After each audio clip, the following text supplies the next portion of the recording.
10-4. All right, welcome race fans. Here tonight we are with the ECR Cup Series at Dover, everybody's track they love to hate. And they are going to be turning 240 laps, and I got two of the best co-commentators in the booth, Scotty Brown and Luis Salmaso. Welcome, guys. Hey, Rudy. Well, I believe they are in a driver's meeting right now, correct? Yes, sir. There's a big 10-4. Yeah, okay. That's what I thought they were, yeah. Be coming up on qualifying here. Well, I guess we could go over the points right now then. We got time here, Scotty. You want to go ahead and do that? Sure thing. We got Nelson Rivera in first position, Brian Wilkerson in second, Justin Bland in third, Joshua Witherspoon in fourth, Stephen Massey in fifth, John Schweikart in sixth, Anthony Fitchner in seventh, Brandon Simmons in eighth, Chuck Harrell in ninth, and AJ Scarborough rounding out the top 10 in points. Very good. What's the difference in points there between the top two? How many points difference? It is looking like, I'd say 12. Okay, very good. Pretty tight battle then. Luis, you were talking about coming up on the chase here. When's that begin? Well, we're starting to get into that point where everybody's looking at the calendar and they're starting to say, well, how many races do we have left until we complete those first 24 races? That's when, as you know, and everybody else that follows ECR every Tuesday night here at MaxSpeedTV, we follow the exact same rules that NASCAR does. So we follow their calendar whenever they are. We are racing, same conditions, same weather, the whole thing.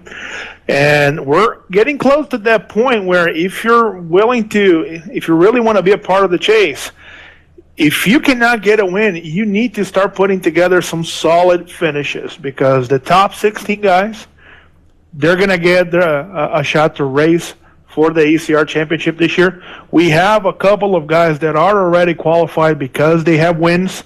Drivers like Nelson Rivera, who's leading our points and is the driver right now with the most wins in the season. He has 3 wins.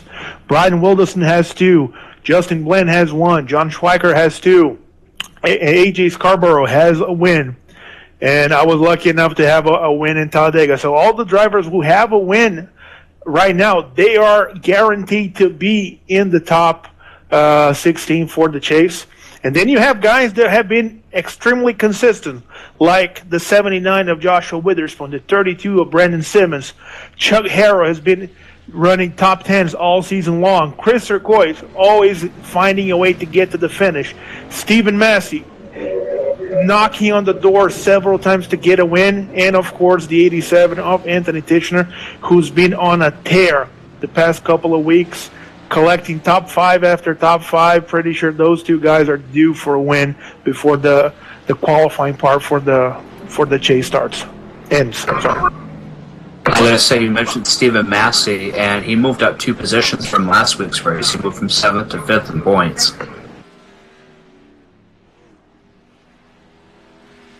Well, I was talking to, I actually got a message from Nicole Johnson through the week here, and she said she was going to try to come in and turn some laps, might not be able to turn that many. So it's good to see her. I'm really hoping and praying that she can stick it out for as long as she can possibly do it without pushing her too hard. You know, I mean, I wouldn't want to see her, you know, I know she's still in rehab right now trying to get better, and we're wishing and, you know, hoping and praying that she does get better soon so she can be back out here on the track. But it's good to see her. Yeah, she was on the track last night with both me and Scotty running the Xfinity race that we had here. So she had quite the number of practice laps during the practice time and qualifying. Not as many as Mr. Scotty Brown here in the booth, who turned 338 laps before the race even started, Rudy. So talk about practice time before the race starts. So I started right at 6:01 and ended right at the driver's meeting, and that was even when we had a pit party going. I mean, yeah, that's something, man. But she said that she was feeling better. She was part of our admin board meetings that we have during the week. She was communicating fine. She says that she's feeling fine. She's under some heavy medication, trying to control everything that went wrong. And she's trying to follow as much as possible doctor's orders. So if she's not feeling well, she's going to park it. If not, we're going to see that number 4 driving around the track with Nicole Johnson back in the steering wheel. I hope so. It was good to see her last night. And we have only 27 people on the track tonight. Well, we got about a little less than a minute and a half left here of practice. And we'll be moving on to qualifying. So, guys to look out for tonight. John Schweikert, Nelson Rivera, Justin Bland, these guys at the top. AJ Scarborough, I'm not going to count him out. Anthony Thitchner, Stephen Massey, which has been running really good this year. Have been having some pretty strong runs. I'm just kind of looking through the list here. Yeah, one guy to keep an eye out tonight, Rudy, is the 43 of Jay Adair. Jay had a pretty strong practice race here on Sunday night, where we normally hold our practice races, with the same temperature, same conditions, the whole thing. He ran up front, qualified up front, had a pretty good setup for that particular race. He's been sitting quite conservative during the practice time, so it's a name that we need to to keep an eye out to see if that practice speed, if that consistency that he showed is going to translate to the race tonight. And we have a newcomer tonight to our Cup Series this year, filling in for the number 88, thank God, since I am up here with you guys joining the booth. Josh Susi, one of iRacing's most famous drivers here, run a lot of races, a lot of leagues, including the U broadcast, Rudy. Won a race already this week here at Dover, so he's moving up from our Xfinity Series, where we ran last night, and he's going to be doing his Cup debut here in 2016, running the number 88 here at Dover. All right, I'll be right back.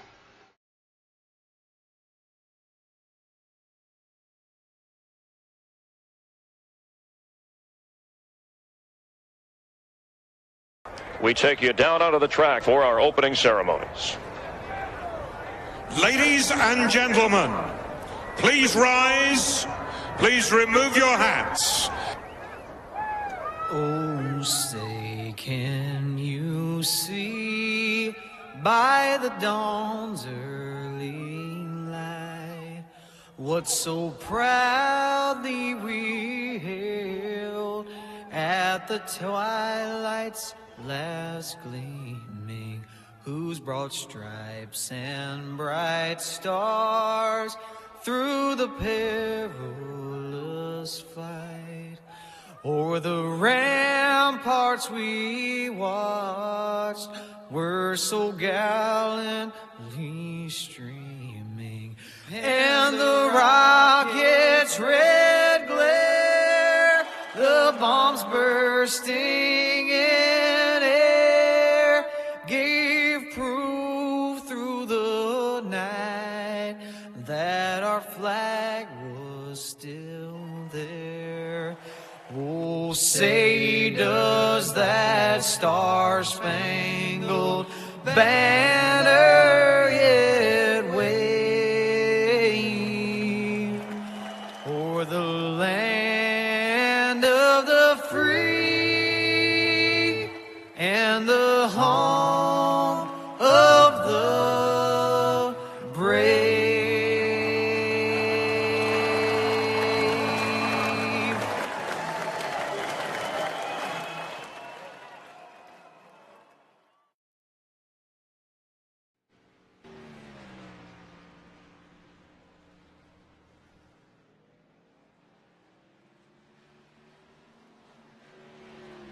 Okay, we're back. All right. Thanks to my good old buddy Johnny Reed Foley for his rendition there of the national anthem. Thank you, Johnny. Appreciate that. All right. I say, I think that's the first time I've seen that myself. Yeah, he's ran in another league I broadcasted for him, and I got to be really good friends. Actually, he used to race with my son back in NASCAR 2003 days, and now he's breaking out to country music career, and he's going up the charts and heading into the big time. So, and he's still a good buddy of mine. That's awesome, man. Yeah, Very. I wish him the best of luck in his career, man. I just hope he don't forget me and forget his friends. And I bought a T-shirt off of him. I bought a CD with he actually wrote me a note inside of it, an autograph for me. So might be worth some money someday. You never know. Yeah, he's pretty good dude. He's got a really good CD out. He's gave me permission to use any of his music. I can use it just as long as I, put in the description there that it's permission given by him, and then show his website johnnyreedfoley.com, and Yeah, doing it right. Make sure that we give the credit. That's right. And it sounded really good too. Yeah, he actually did that in the studio. At the very end there, what do I want to say, the melody, or not the melody, what do they call that? I can't think. Well, he did all three parts himself, and then he blended them together in the studio. So that was pretty good.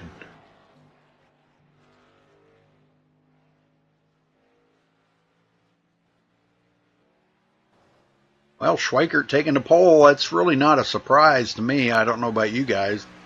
But look at Nathan Miller. Not at all. Him he put in there. Him and Nelson Rivera. That's great. Justin Bland, Brian Wilson, Ken Worley. Wow, look at that lap. And we got some fast. Yeah, I'm sorry to cut you off, Rudy. We're seeing something that is very common here at Dover.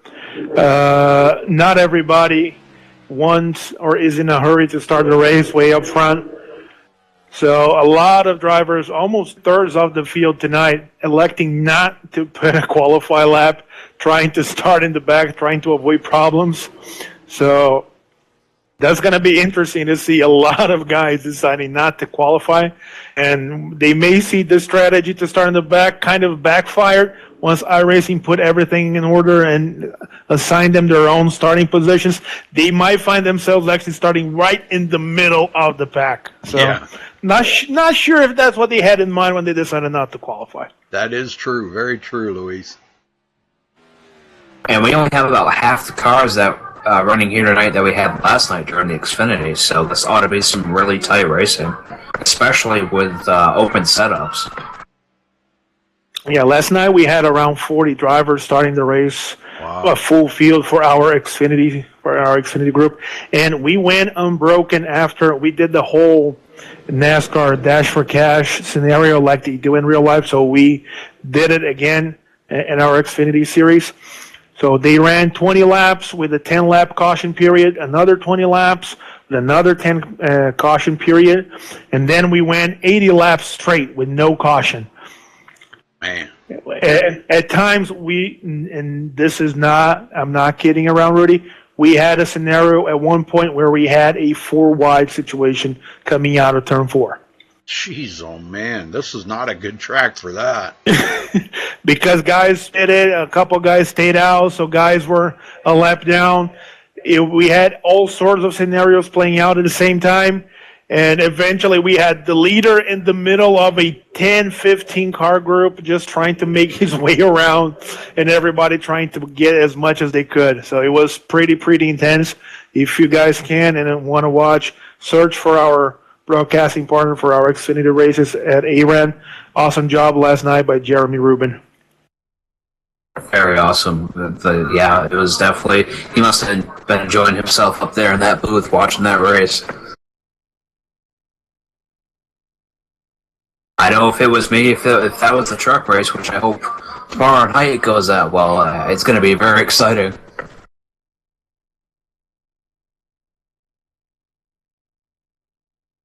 I got to tell you, I've been. I have a TV on my wall that's actually, up above my computer here.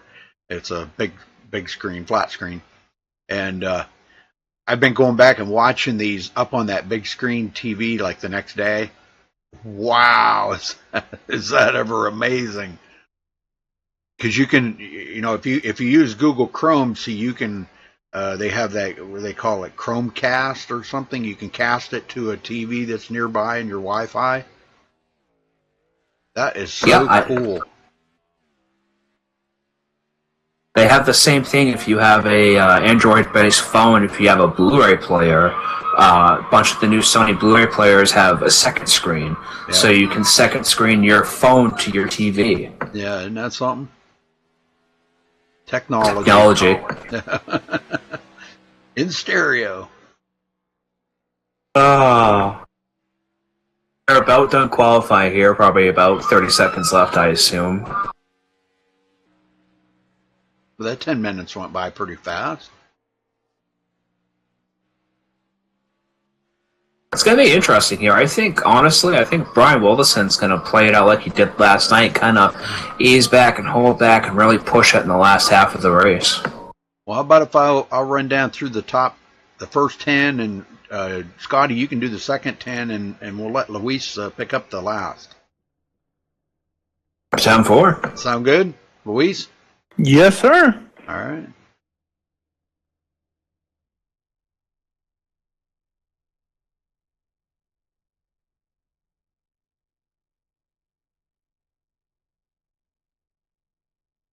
Well, right now it looks like we've got 14 qualifiers. Sean Medling, the last one to qualify.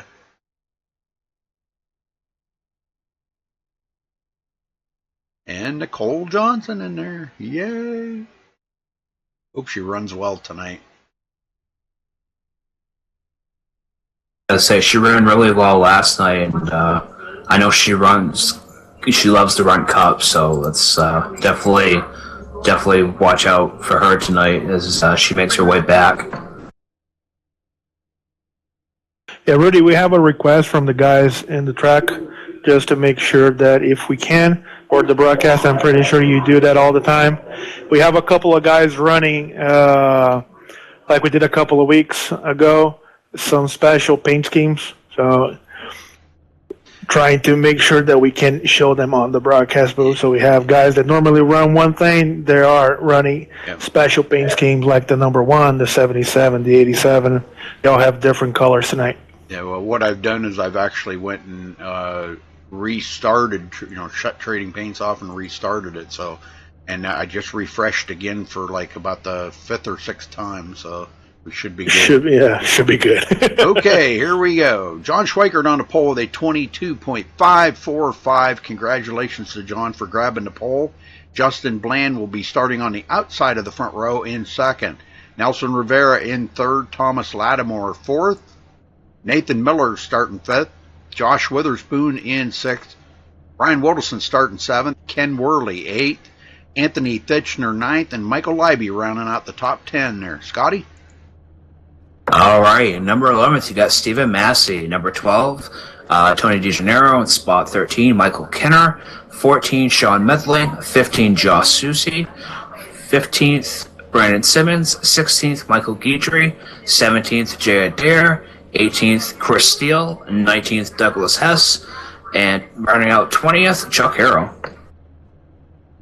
Well, we have the starting 21st or 20th. I'm not sure. I have it in a different order that you have, Scotty. But 21st the next be Chuck Harrell.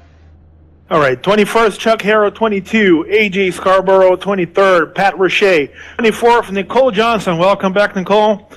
25th, Kirk West, 26th, Blake Freeman, 27th, Matt Moritz, and closing out our grid tonight, Ken Ron in the number 03, starting back in the 28th position. Very good. Very good, guys. Yeah, we have a good thing going here. I think this is going to be a good one.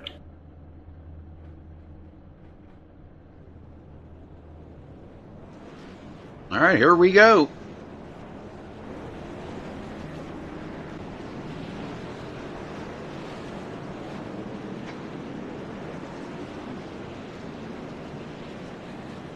As always, Rudy, let's keep an eye out for our pole sitter. They have the choice of starting on the inside or outside.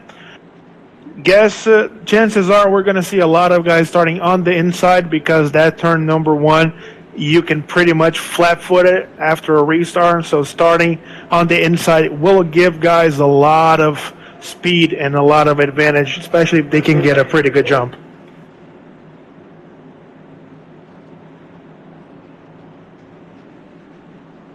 We're about to find out right now just how good these guys are going to be here for 240 laps.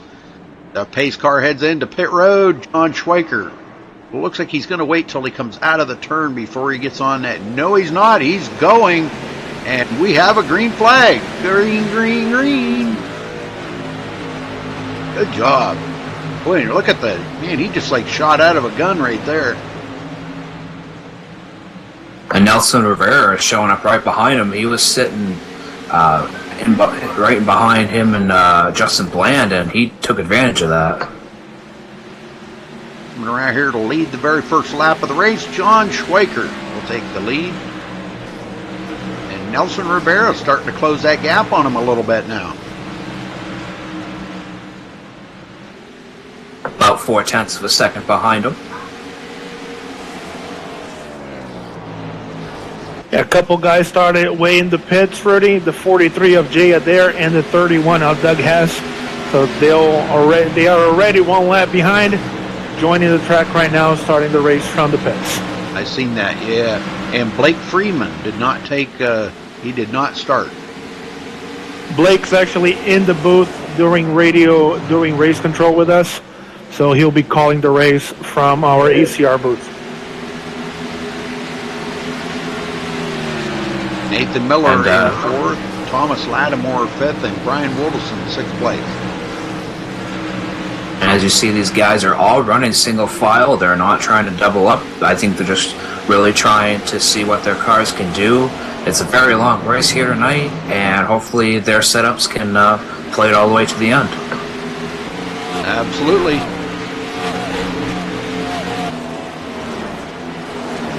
And this is a good time for them, like you said, to feel out what their car can do. But it's also they're showing some patience right now. They got a long race ahead of them. There's no sense in getting up there and being too awful racy to start the race out like this, and taking their time right now.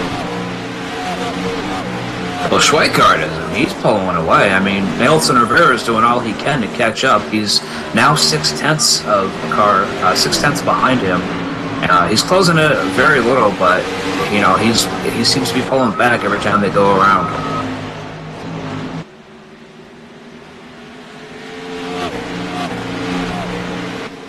And you got Justin Bland and Nathan Miller back here battling for 3rd. And Nathan speaking on the inside, and he makes a pass. Nathan Miller, 3rd position now, dropping Justin Bland in 65 to 4th. Justin Bland way up the hill, dives it back down to the bottom. Yeah, another information that we got here, Rudy. Following what happened in real life, where we had showers during the night between Saturday and Sunday, ACR managers decided to start the race with a clean track, trying to. We have a caution. Yep, Chuck Harrell into it. And AJ Scarborough. AJ Scarborough. Let's go back and see what happened. I think Chuck Harrell got into the outside wall, or got into the back of somebody there, but here, let's take a look at it here.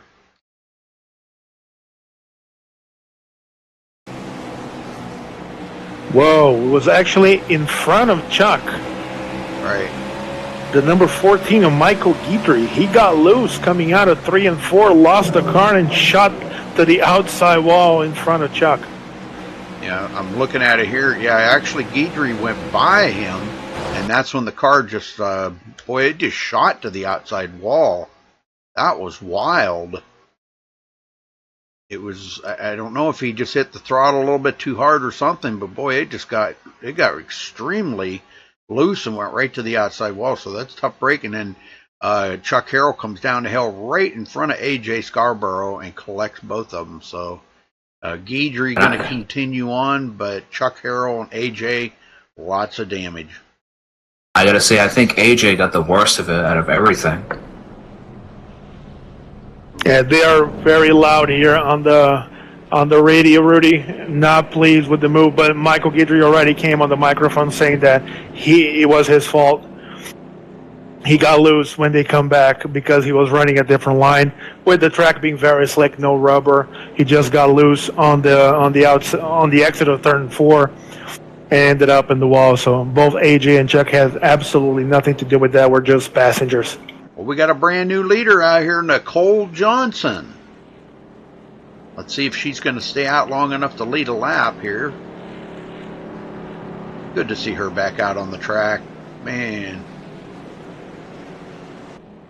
It really is. I know being in last night's race, I think helped her out quite a lot, you know, after being away for so long and being back with the league. And, you know, it's just one of those things that we all look forward to and really look forward to seeing her here the rest of the season.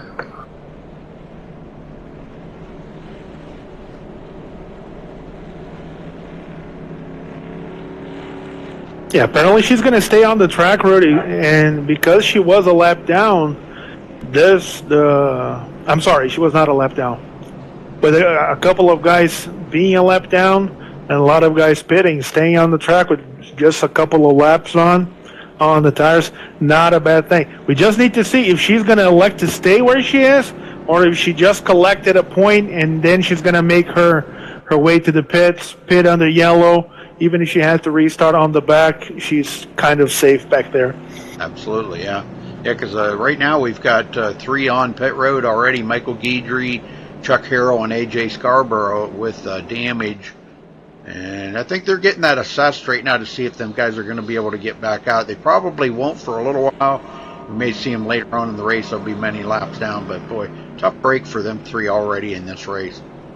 And AJ went face first into the inside wall with no safer barrier. So I think it's a pretty good bet that car is going to take at least half an hour. Yeah, no doubt. If not 40 minutes. But, I mean, even after 40 minutes, he could still come back and finish the race. Granted, he'll probably be, 60, 70 laps down. But still to be able to finish the race and not DNF, that's all that counts. Yep. Well, Nelson Rivera beaten John Schweikert off of pit road, but he only did a 2-tire change, just so you know. And another one that did a 2-tire change was Joshua Saucy. Yeah, we mentioned Josh before doing his debut race here in the Cup Series. Pretty solid driver, one of those guys that knows how to drive a race car all the way to the end. Not a surprise to see him up front, so hopefully he can have a pretty good race. All right, well, Scotty, you want to get him going here? All right, let me go ahead and look at this. And we got Nicole Johnson in first, Nelson Rivera in second, John Schweikart in third, Nathan Miller in fourth, Josh Susi in fifth, Justin Bland in sixth, Thomas Lattimore in seventh, Brian Wilderson in eighth, Anthony Thitchner in ninth, and Michael Leiby in 10th. And let's see if Nicole is going to spin the tires on the inside or if she's going to be able to get a pretty good jump.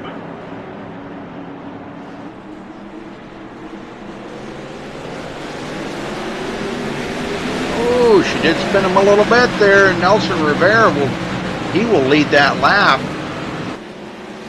She wasn't the only one to spin him, though. Oh no, but she held on to it, man. I got to give a lot of credit to her right there. And now she's getting out of the way. She knows she's just not. That was not probably a good thing. Looks like she might be going to head for pit here and get them fresh tires, or not. Maybe she's just going to stay at the back of the field here and ride around on the apron. She goes back, clear back 23rd.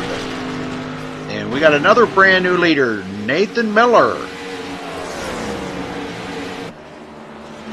Justin Bland and Nathan Miller both get by Nelson Rivera. Made short order of him really quick.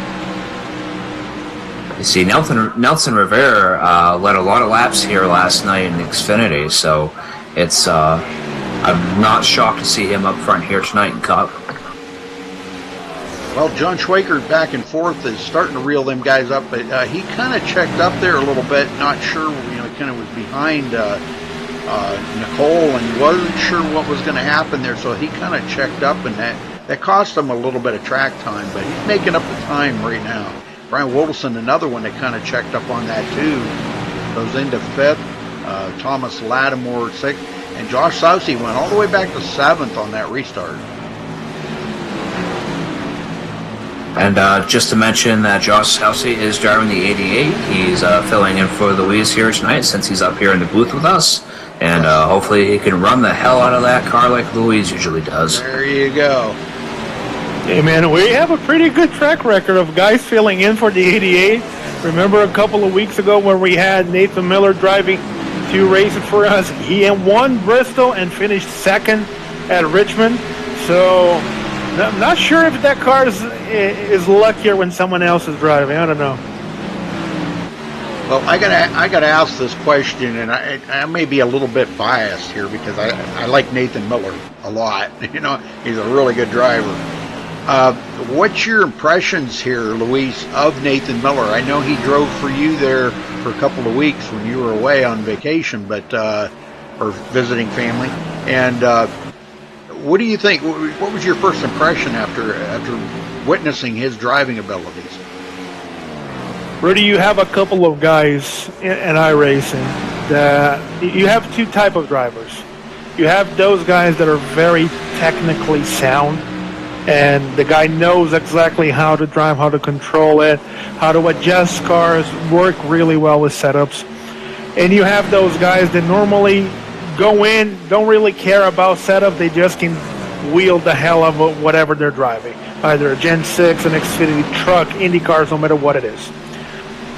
From time to time, you get a couple of the guys that are pretty good at both.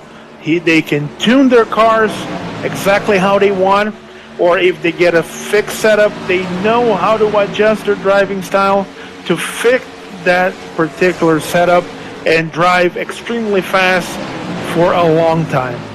That's what we have right now. If we take a look at our top 10 right now, and I can go on and on and on, that's what's making our ACR Cup Series so strong, because not only like a guy like Nathan Miller, who can pretty much drive anything, if we give him a school bus, he can go fast, right? But knows how to keep that car rolling during a long run, how to keep that car intact, how not to push over the limit. And say, oh, but it's only him. No. John Schweiker, who's sitting in 2nd, one of the experts in doing that thing. Justin Bland, a guy who all of a sudden you won't call his name. At the end of the race, there he is in the top 5 because they know. The level of racecraft that we have in this top 10, top 15, it's amazing. It's really something, it's a really pleasure to watch these guys, and it's awesome to be racing with them at the same time because you can tell that they know when to push, they know when to save, they know, and they can pretty much predict what's going to happen. That's what makes them so good. That's why they can drive these things these fast for this long. I'll tell you what, Justin Bland's doing a great job here trying to keep up with John Schwager. John did pass Nelson Rivera and Justin Bland to go into 2nd, so he's on the move. He hasn't been able to reel up Nathan too awful much, though. Nathan just keeping that 6 or 7 tenths of a second out ahead of him for right now. That could change. Now Nathan's only got 1 win here in the Cup Series, so hopefully he might be able to get his 2nd win here tonight and boost him up in points, get him up maybe in the top 15. That's exactly right. Guys, go ahead. I'm sorry. No, and let's remember where that win was. It was at Bristol. Dover, you can make the case that is kind of a Bristol on steroids. So very similar type of track. Very high banking, concrete, very slick, the whole thing. So not a surprise to see him running really well here. Guys, I think it's about that time that we do a little crank it up here. So oh yeah! Hell yeah! I'm trying to find a good battle going on right here, and I think we're going to go right along with Tony DeGennaro, and let's crank it up.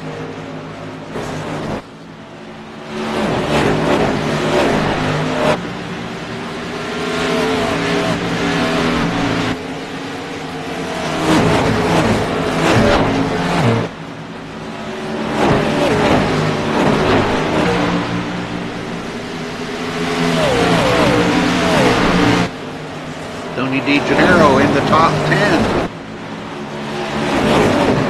He is starting to get a near full of the number 6 of Stephen Massey. That red car getting bigger and bigger by the minute.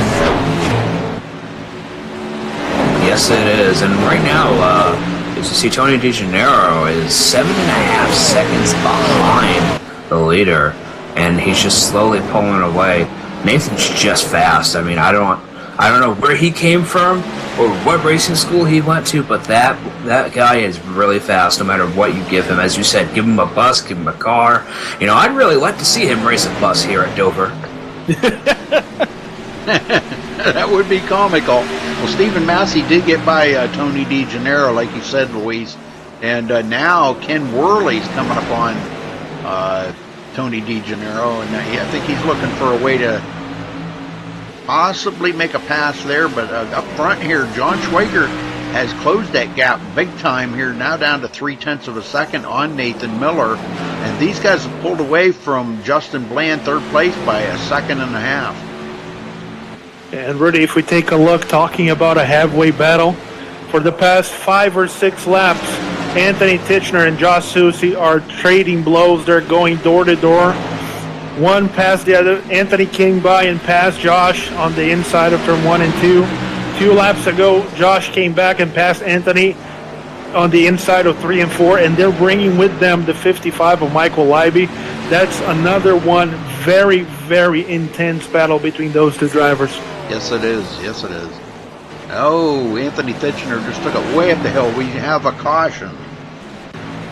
The number 6 is Stephen Massey going around. No, didn't want to see that. I did not want to see Stephen Massey. It's like, I'm thinking he might have lost it in the turn here. We'll find out in just a second. Yeah, he ended up touching the apron just a little bit. That was enough to get that car out of shape. When he came back into the straight part of the racetrack, he lost contact with the ground, and the back end of that number 6 just went around. Yes, it did. That's exactly. You hit the nail on the head on that one, Luis. And, you know, that transition between the apron and the track is just so treacherous for them guys, you know, and you just touch that and it just unloads that car, you know. It just jacks the car all up out of shape and no grip. So, man, Stephen Massey wrecked out here, and he will be coming to pit road. Yeah, his front end seems to be pretty banged up. One good thing, his car was not smoking right after he hit the wall. That's normally a good sign, because that means that you didn't have that big of a damage to your engine. But that thing is not going to be 100%. Hopefully they can fix it, they can patch it up, open up enough of those air entrances in the front end of the car, and he can continue to race. And Nathan Miller does win the race off the pit road. But it looks like we had somebody stay out there. Douglas Hess stayed out. And he wants the lead here. He wants to lead a lap. Or maybe not. Maybe not. Nathan Miller is going to be the leader.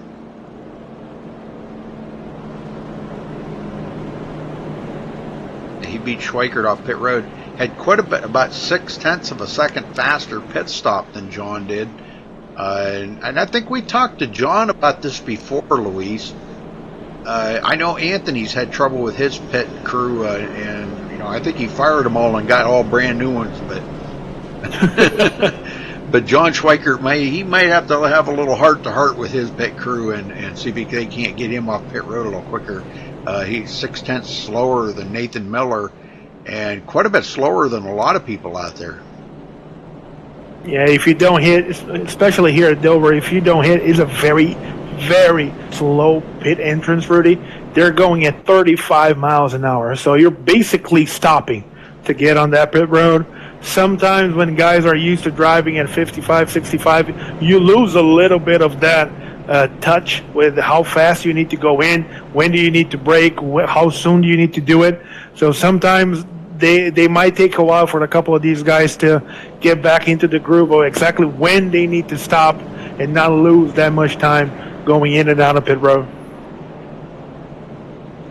Noah King saying something about an Exalta car. Who's running the Exalta paint scheme? I'm not seeing it. I don't.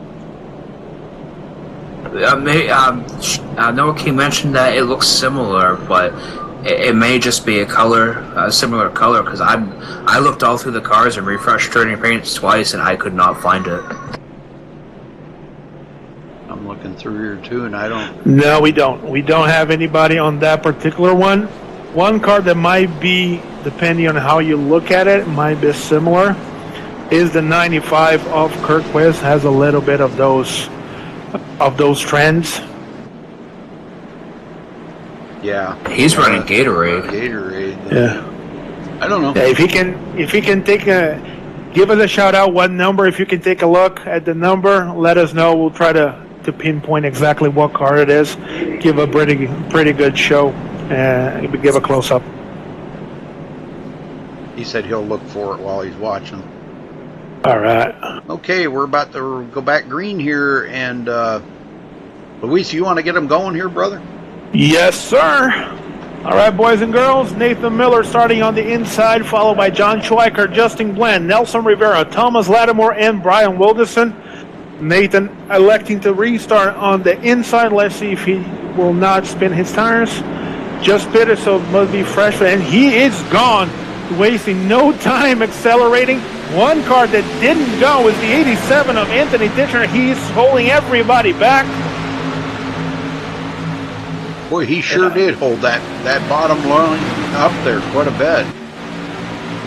Yeah, and up in the front, John Schweiker wasting no time. He's right in the back of Nathan. Now that he doesn't have guys in between them, let's see if he's going to try to force a pass here. Nathan did go up the hill a little bit right there and open that bottom up, and John almost stuck his nose in there. Now, I'm afraid if Nathan does open that bottom line up, that John will take advantage of that situation for sure. And Rudy a little bit behind Brian Wilderson, the 88 and the 08. They went door to door between turns 3 and 4 of Josh Susie and Thomas Lattimore. Almost came together. Schweiker taking a look here. And you got Anthony Fishner coming back. He just passed Pat Rocher. Anthony's driving like a man possessed right now. He must have had a misshift or spun or something. Now that time Nathan Miller had quite a good turn. That time he got it right down on the bottom. And he's been struggling with that a little bit. It's like the car wants to wash up the hill a little bit. But he's holding John Schweiker back right now because he's in the preferred line. Yeah, Rudy, one thing that you can tell here at Dover, especially in these Cup cars, depending on the setup that they're running, you can pretty much tell that there are two ways that you can drive this track. You have those drivers that prefer, because that's their driving style, they will attack the entrance of the turn extremely hard. So you'll see them diving in, almost touching the apron, and making a lot of ground in that first half of the turn. And you have those guys that will elect to enter a little bit high, try to coast a little bit, just controlling the car, and will try to exit the turn extremely fast, almost at the point where they're losing the back end of the car. I think what we're seeing between Nathan and John is that the exact example of John will go in extremely deep, very hard. He almost gets to Nathan's bumper by middle of the turn, and that's exactly when Nathan's coming out of the turn a lot faster than John is. Right. Yep. Yeah, he's getting a little bit better bite off right there. Oh, he goes up the hill. There he goes. Schweiker go. Yeah, I think Nathan got tired of having that number 1 glued to his back bumper. You know what? Go ahead, brother. If you want it, go. Yeah, and that's a good move. You know, there's no sense in them guys racing like that because all they're doing is burning up their tires like that. You know, but that clean air for John Schweikert is going to be an added plus. You can guarantee it. Once he gets out there in that clean air, it's going to make that car feel a whole lot different, a lot better, and it'll work out for him. Well, Wilderson now in 4th.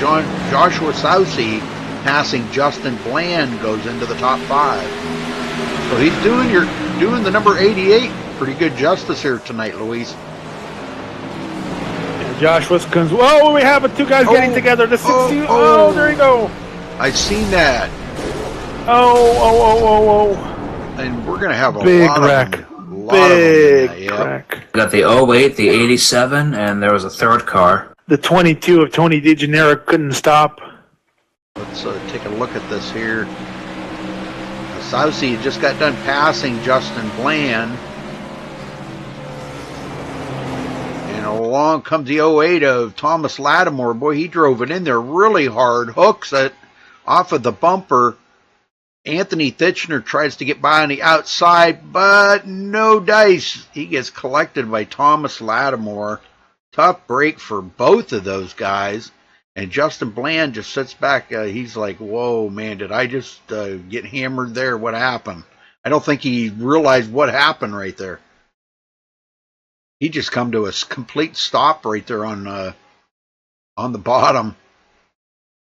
Man, a lot of guys are trying to miss that. And, you know, when you're doing 170 mile an hour, it's really hard to get that car under control. Rudy, I'm pretty sure there was a case of NAC code involved between the 65 and DOA because Thomas Lattimore just drove through Justin Bland. And right after that, Justin disconnected. So we'll need to go back and try to talk to the guys up in the other room to see if there was any problem with the connection from the 65. I can tell you right now, I'm having connection issues because I just lost connection with you guys there just for a split second. Is Justin Bland in TeamSpeak anywhere? I'll take a look. I'll keep an eye on, and if I see him reconnecting here, I don't see him. Well, Nathan I don't see him either. With another great pit stop comes out ahead of Nelson Rivera and Brian Wilderson. Now, John Schweikert did not have a good pit stop that time for whatever reason. I'm not sure what's going on with Schweikert. Something's going on here. He's down on the apron. There was a connection issue with John as well. He came on the microphone, told race control that he had a problem with his connection. I just want to mention, Rudy, that Noah King said that when you went to the Crank It Up cam, it looked like the Exalta scheme from the 95. That's what he thought. Aha! Okay. Hey, so we guessed it correctly. We guessed the number correctly. Yeah. Awesome. Good call, guys. Yeah, I'm trying to keep track of the chat here while you guys are talking here. That way we can keep everything going. Yeah, I have it on my other computer right to my right, but I have to turn and look at it, you know. I don't have it available right in front of me. But if I turn and look at it, I can read what he says there, yeah. Right. I'm going to try my best to keep track of that for you as well. Rudy, what do you say we try to bring one of our drivers down here for a quick chat? Let's try to bring the number 74 of Michael Kinner. Okay, let me grab him. Oh, you already got him. Got him. Okay. Hey, Mike, Luis here in the broadcast booth. Got a copy, bud? Yes, sir. I got you, buddy. Well, this was a pretty good week of racing for you. We had the race, the second annual race that you put together on Saturday. Ran a pretty good race. You ran here last night in the Xfinity Series, something that normally you don't do, and now you're here again running 16th in that number 74. Let us know a little bit. How is the track feeling? How is the behavior of the car? It seems to be very sleek. Everybody's driving very carefully right now. Yeah, 10-4 it is, Luis. It's I'm still trying to hit my marks and get into a rhythm, and drive the car properly. I got a buddy of mine in my chat on my YouTube channel trying to just coach me and, calm me down a little bit, not to overdrive it. And it actually had a few laps there where it was, I was doing what I needed to do, and the car felt pretty good. Need those green flag runs, though, Well, you're about to restart here, so we'll move you back upstairs. Thanks for the quick chat.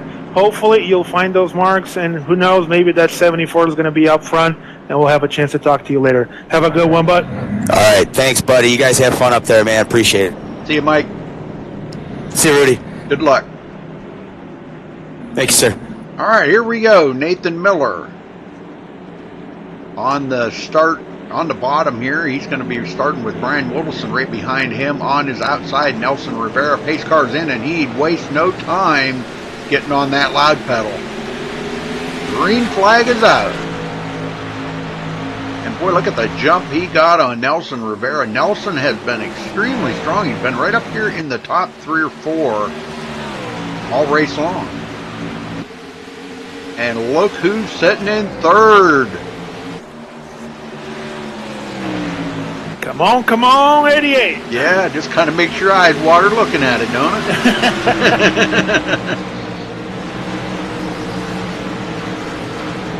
And he's gaining on Nelson Rivera, and he wants that second place position. Yes, he does. He's trying to prove it out there. He's got the car, and he does make the pass on Nelson Rivera.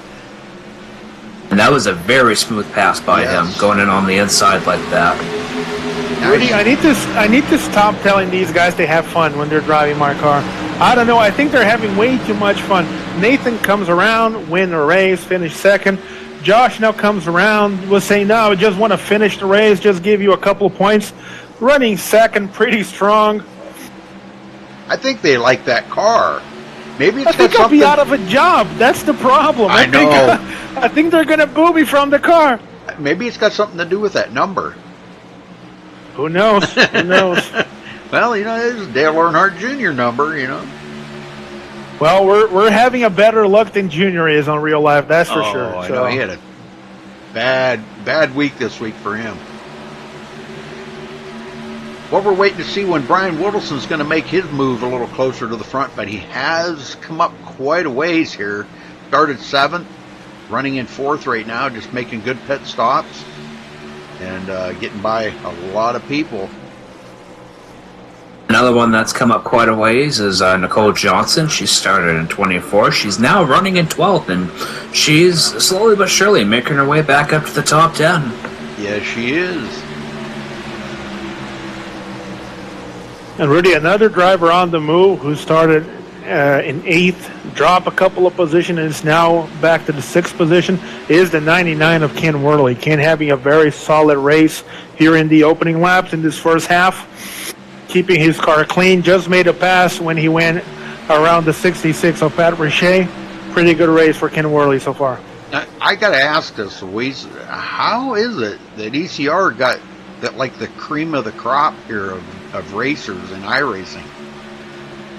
Just a lot of talk between people, and the thing that when we ask for feedback, the thing that we try to do the most is try to keep a set of rules that everybody knows, that are available for everybody to go back and check, and with that we can avoid that problem that we see in a lot of leagues where someone who owns the league or who is one of the admins, all of a sudden the guy comes back one day and decided, you know what, we're going to change everything. That drives drivers insane because there's no continuity. There's nothing that they expect. That's what we try to do here at ACR. You come in, you have a set of rules. You are obligated to pass a task knowing that you read the rule book, that you understand the concepts, that you understand what we're trying to do. That removes those problems, and the guys can come in and do exactly what they love, that is, drive. That's all they need to care about. Make sure that they are on time, ready to drive, and go as fast as they can. Word gets out, friends talk to friends. That's how we end up in these fields. Well, I'm looking at, like these front two right here, right now. Now, Nathan Miller drove your car, a few weeks ago. And now you got Josh Sousey driving it, and they're running 1-2. All I got to say about that is you pick probably a couple of the greatest drivers, out there, a couple of the greatest drivers in the league to race your car. So I don't know. What do you think about that, Scotty? You think he's like handpicking somebody to drive his car so well? What do you think about that? I think it's just because Luis has always got a great setup in his car. I mean, honestly, Yeah. I think anybody can really go in his car and drive the hell out of it, especially if they know how to drive the Cup car. Yep. If they don't, that's going to be one thing. Like myself, I don't drive Cup. If I was to get in Luis's car, I'd probably been in the wall in lap 4, honestly. Well, I wanted to go back here in the field a little ways. Brandon Simmons running in 16th. And it's quite a little ways back to Michael Kinner now, but he did go back to 17 after that restart. And he is 14 seconds off the pace. Ken Ron moves up to 18th. I know he started dead last on the field. And here he is running in 18th. Jay Adair 19th, and Chris Steele. That rounds out the top 20. From there on back, everybody's on pit road, but Chuck Harrell is back out on the track, guys. That is great to see. Yeah, he's 27 laps down, but in a few more laps here, he'll be able to pick up about 4 more positions just by getting out there and turning a few more laps. So I know he's having difficulty right now. It looks like the car is just not handling the best for him. The whole back's gone off of that car, but he's trying to make the best that he can out of the day here. And we got one that took it behind the wall, Thomas Lattimore, out of the race.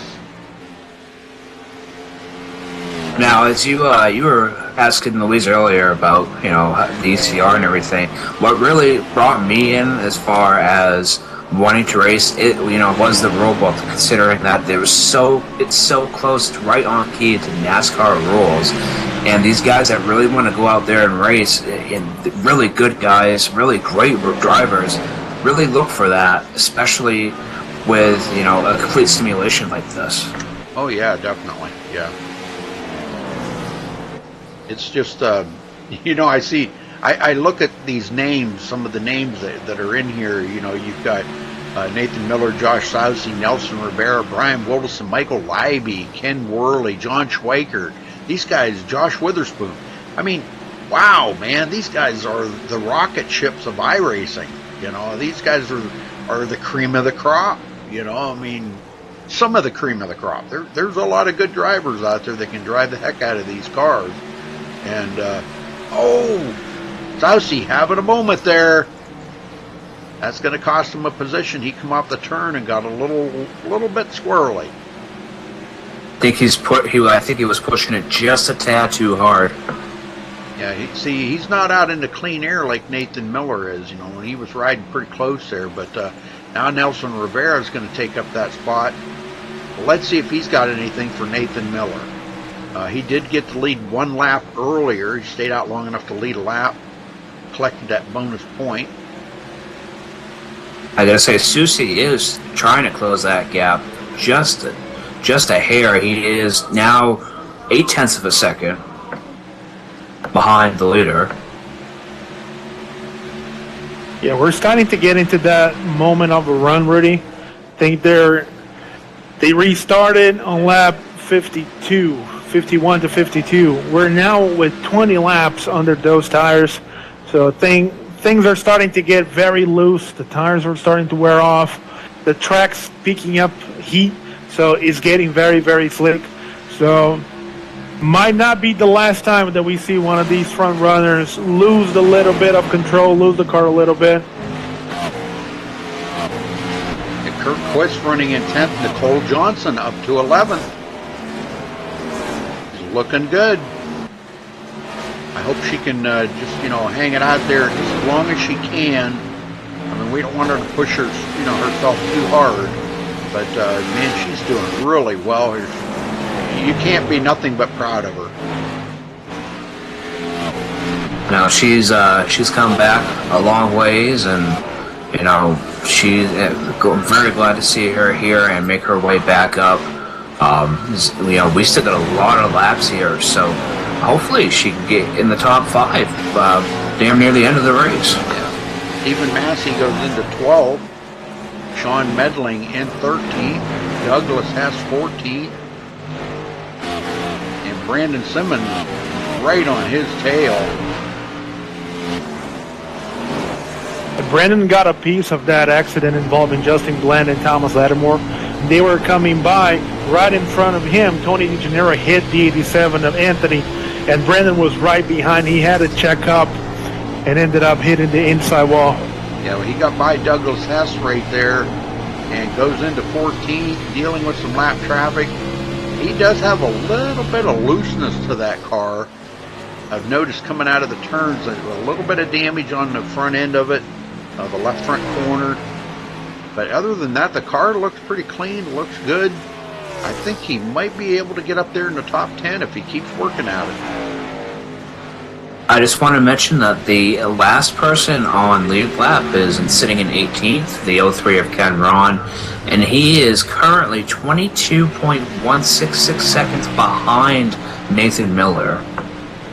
Yeah, Rudy, we had just had one of our drivers having problem with his engine, the 43 of Jay Adair. His engine exploded going into 3 and 4 from previous damage. He's trying to make his way back to the pits. He couldn't jump into the pits because he was just driving by it. So he's very, very slow on the apron trying to make his way back. Yeah, I'm following along with him here. It looks like he's going to make it in. Hopefully he's got enough speed carried there that he can make it to his pit stall.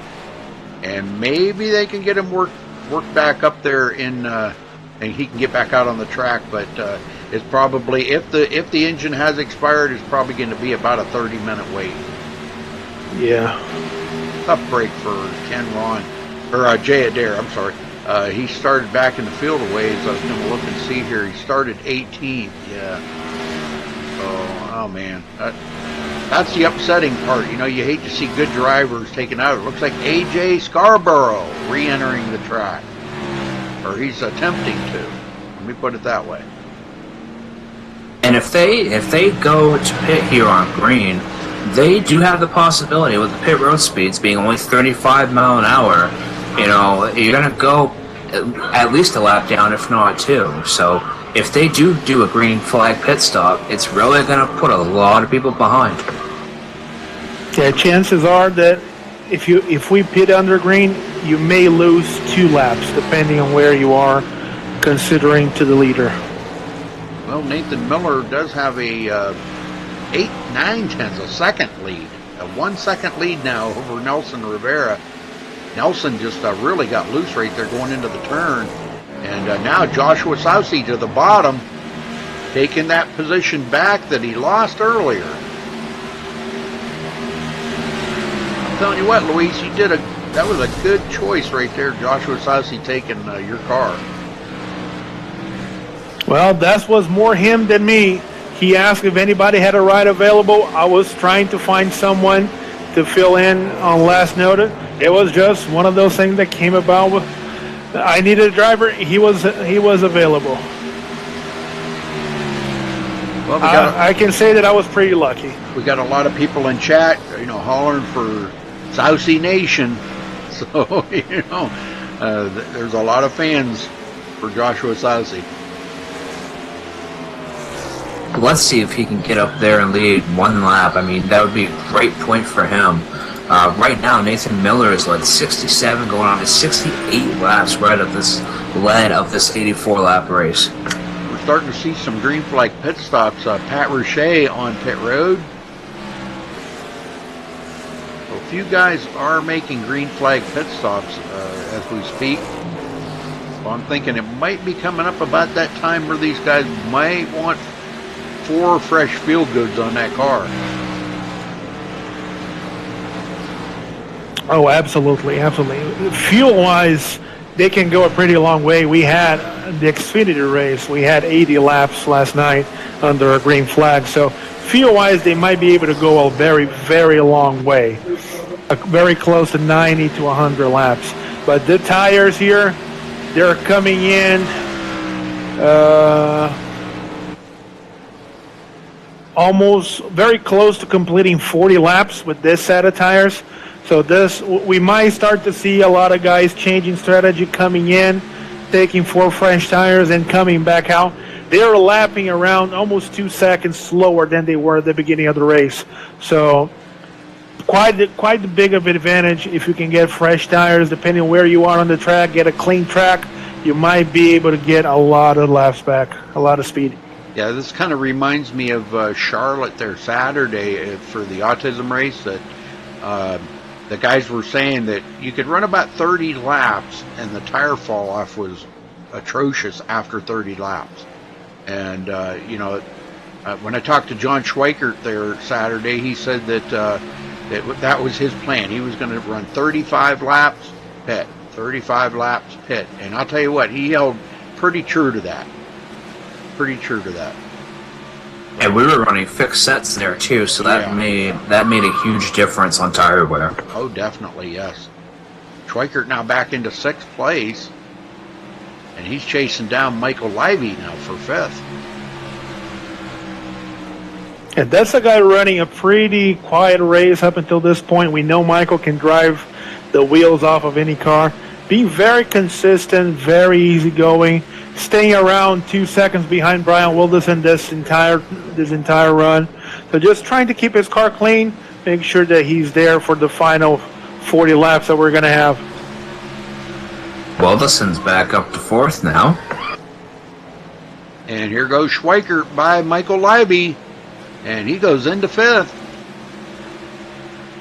Those two have raced around each other for a long time, so they know just exactly. A lot of these guys out here they've raced around each other. Brian Wilderson, John Schweikert, Ken Worley, Michael Livy, just to name a few, Sean Medling. Rudy, if you can take a look, if you can focus on the car on the 31 of Doug Hess.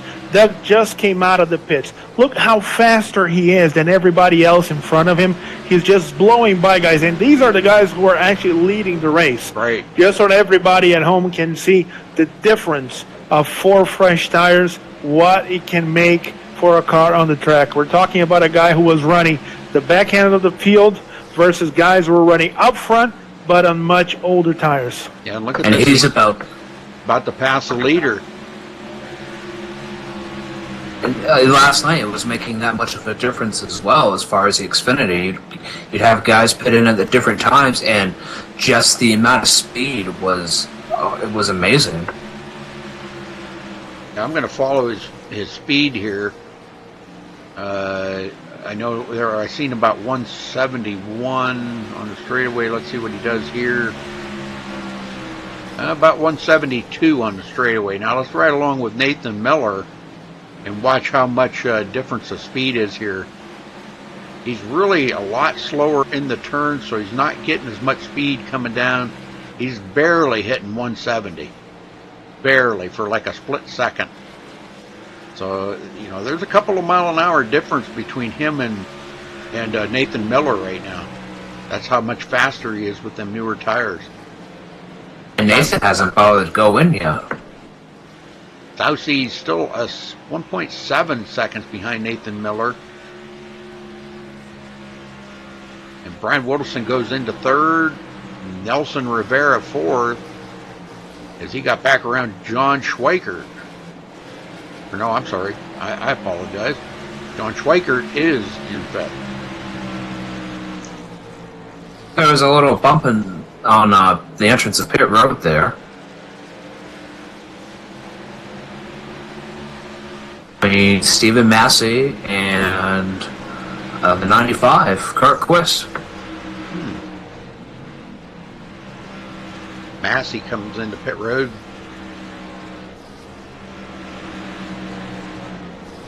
Cole Johnson now coming back on pit. Well, she's actually coming off of pit road. She'll be a couple of laps down. But she'll get them laps back as the leaders start to pit. But we're waiting to see if and when Nathan Miller is going to come to pit road.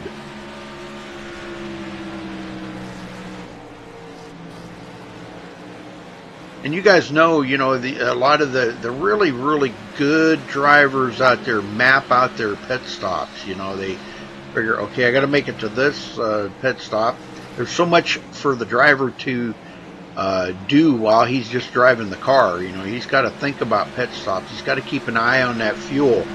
He's got to make sure that he does hit pit road just exactly, getting it slowed down to pit road speed.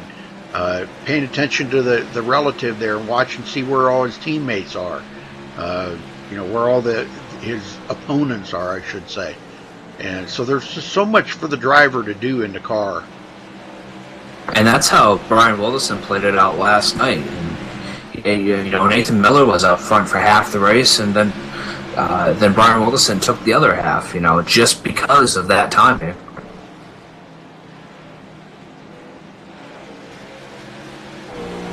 And I don't know when he's going to pit, but his tires must be screeching right now. John Schweikert has closed the gap right up here on Brian Wilderson now, and I think we're going to see a pass in the next lap or two. They're both really struggling with the grip right now. Yeah, here goes John Schweikert now. He is going to complete that pass on Brian Wilderson. And now Schweikert will go into third.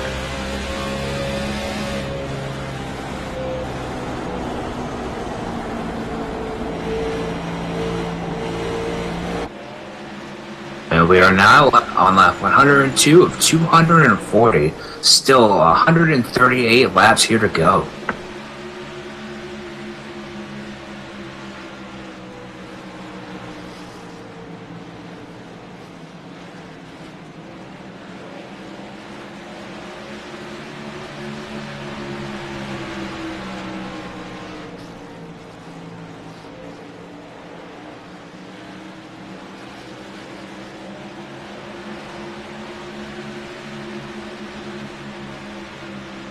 AJ Scarborough just trying to pick up positions out here. He's 72 laps down. I think he just wants to finish. The next car in front of him is 16 laps ahead of him, so that's still quite a lot of room to make up. But yeah, if he wrecks out, not AJ Scarborough, but if 25th wrecks out, then that's going to put him right up there. Kurt Quist in 19th place. He is 3 laps down. Ken Ron 18th. As we're seeing quite a few of the guys a lap down now. Chris Steele and Matt Moritz. These guys are racing for position, but Matt Moritz looks like he's coming to pit road. The last one on lead lap is Michael Kinner sitting in 10th. Yeah, he's doing a good job staying on the lead lap, but I'll tell you what, he ain't too awful far ahead of the leader. Leader's coming up on him really quick here. Now, whether Nathan Miller's going to try to go by him or whether he's just going to try to ride right now, because he's really struggling with them older tires. Now, Michael Kinner does know that that the leader's coming, so he just passed up Brandon Simmons and goes into 9th. It's like he just found 4th gear in that thing. Man, Nathan really needs to pit. It's really going to be wearing on him. I'm surprised we're not seeing smoke coming out of his car yet. I know it. Well, he just passed up Brandon Simmons, putting him a lap down. And Kinner's actually starting to keep his distance here pretty good, so he doesn't go a lap down. Kinner's one of them drivers you don't know. He wants to race really well, and other times you think, well, I don't know what he's going to do. But, don't underestimate Kinner. Sousy about almost 2 seconds behind the leader here, Nathan Miller, but doing a fabulous job. John Schweikert has closed the gap up a little, but it looks like he's kind of at a stalemate right now. He's really not gaining much on Sousy and Miller at all. No, he's still 1.6 seconds behind Sousy, so I don't know. But then again, Sousy is almost 2 seconds behind Miller, and they're all running on old tires, aren't they? Yeah. Yep, every one of them. I think Nathan might be waiting for Southsea to pit and then pit after him, just to see that he doesn't get in first position. Well, Nathan hasn't clinched the most laps led yet because they'll have 95 at the line that can still be beaten. So, but he's on his way to clinching that. I mean, it's going to take somebody to get out ahead of him and lead a lot of laps to beat that 95 laps. And Southsea is closing that gap. Oh, Nathan Miller's going in. Yep, coming to pit road. He's going to get it woed down. Boy, I'll tell you. I don't know if he did or not right there. That was pretty close. And the 77 of Nelson's coming with him.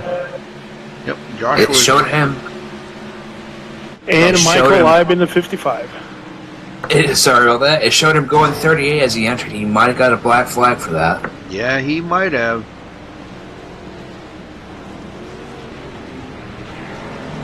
We're going to about find out here in just a minute.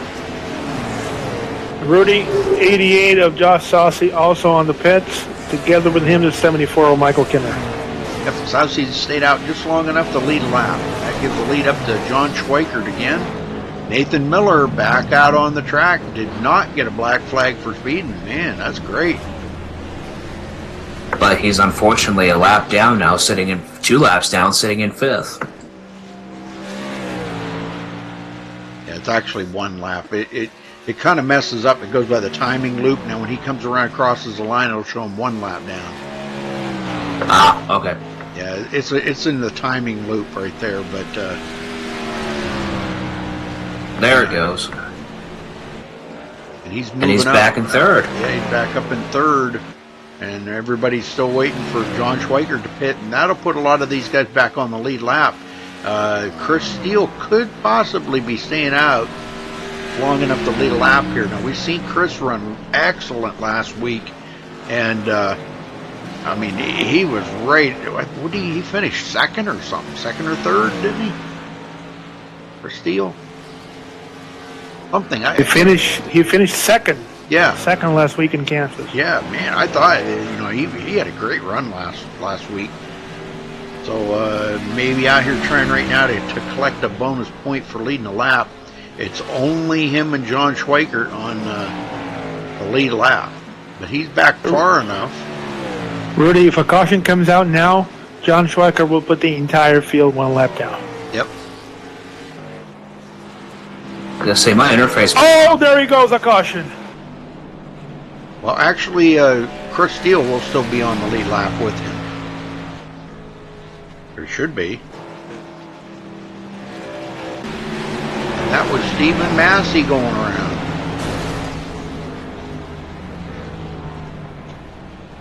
So another big break for Stephen Massey. But I believe Chris Steele's on. He should be on the lead lap. He should be. If he's not, then it's an iRacing error.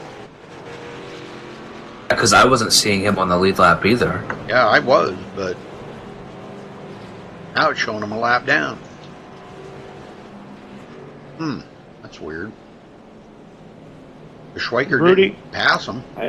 Yeah, I'm sorry. This was the 2nd incident involving Stephen Massey. Because of that, by ECR rules, he is now being black flagged and he'll be parked for the rest of the race. So a tough break for the number 6. Well, Schweikert then is the only one that can come to pit road, but I think it's an iRacing error right there. It's just my opinion, because Chris Steele was on the lead lap with Schweikert, and Schweikert didn't pass him. I seen this the other night. We had the same problem the other night.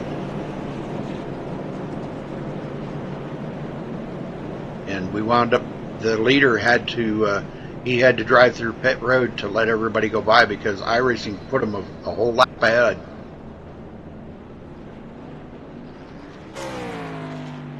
Well, Rudy, we're getting word here that Scotty has some sort of emergency. I think he'll need to go. Scotty Brown? Yeah. So he just sent me a little message here. So for the meantime, we'll be just you and me, Bob. That's fine. Yeah, I think there's. See, now it's showing. Now it's showing it right. See, there's some kind of a little glitch or something here. I don't know what's going on, because now Chris Steele is on the lead lap with him. See? Yeah, that's the same thing that shows to me. But that's the thing, we don't know, and I couldn't tell here if Chris Steele actually got the wave around or the lucky dog, because being the first guy, one lap down. I'm still confused on that, because he was not a lap down. But whatever, it's all straightened out now. Well, now it's safe to say that everybody that pitted before John and had around 10 laps, they're not going to pit again. Right. So they will take the wave around if John's the leader. So everybody in between him and the pace car can take the wave around. They're all going to be back on the lead lap. But he's going to be leading the race with fresh tires when everybody else already pitted and might be with around 15 to 20 laps already on those set of tires. So he has a tremendous advantage. Unless when we go green, there is a very, very short green flag run, followed by another caution, and everybody can come back, get fresh tires, and don't lose another lap. Okay. Well, let me drag somebody down here and we'll have a chat with them. Josh Witherspoon, you got a copy? Yes, sir. Well, I know you're a couple laps down, buddy, but how's your race going? You're in 15th. Yeah, I got 1 mile per hour coming out of the pits. Killed me. But other than that, she's a rocket ship. Well, that's the main thing, as long as the car's hooked up well. Is the track a little slick out there? Because we noticed the track temperature was pretty warm here tonight. A little tight for me, but backing it up a little bit, making it stick in there, saving it for the long run. And I was running people over on the long run, so hopefully we get some of those once I get back on the lead lap. Very good, very good. Well, you're going to get one of them laps back now, but you and a whole pack of cars getting waved by here. This is pretty cool, and this ought to set the tone here for the rest of the race. Now you're a little past halfway. What do you think? You think you might be able to move up maybe into the top 10 in the second half? Oh yeah. I would be careful here on wheel, because a lot of these cars they pitted a while back, so there might be a big pile up here in a second. Yeah, we don't want to see that, buddy. All right, well, good luck out there, Josh. We'll be keeping an eye on you. I appreciate it, Rich. Yes, sir. Thank you. Okay, so this did put quite a few of them back on the lead lap, Luis. John Schweikert, Chris Steele, Nathan Miller, Josh Sousey, Nicole Johnson, Brian Wodelson, and Nelson Rivera are the only ones on the lead lap, and the pace car's in, and John Schweikert, he is moving. Yeah, for the first couple of laps, it's not going to be fair, because John will be able to drive away from everybody else just by having those fresh tires, and everybody that was running up front with him, they are stuck all the way in the back of the pack. So John might have some pretty good next couple of laps, almost driving with a clean track. Yeah, because this already put third place Nathan Miller and Joshua Sousey in fourth, 4.5 seconds back because of all that lap traffic that was between them.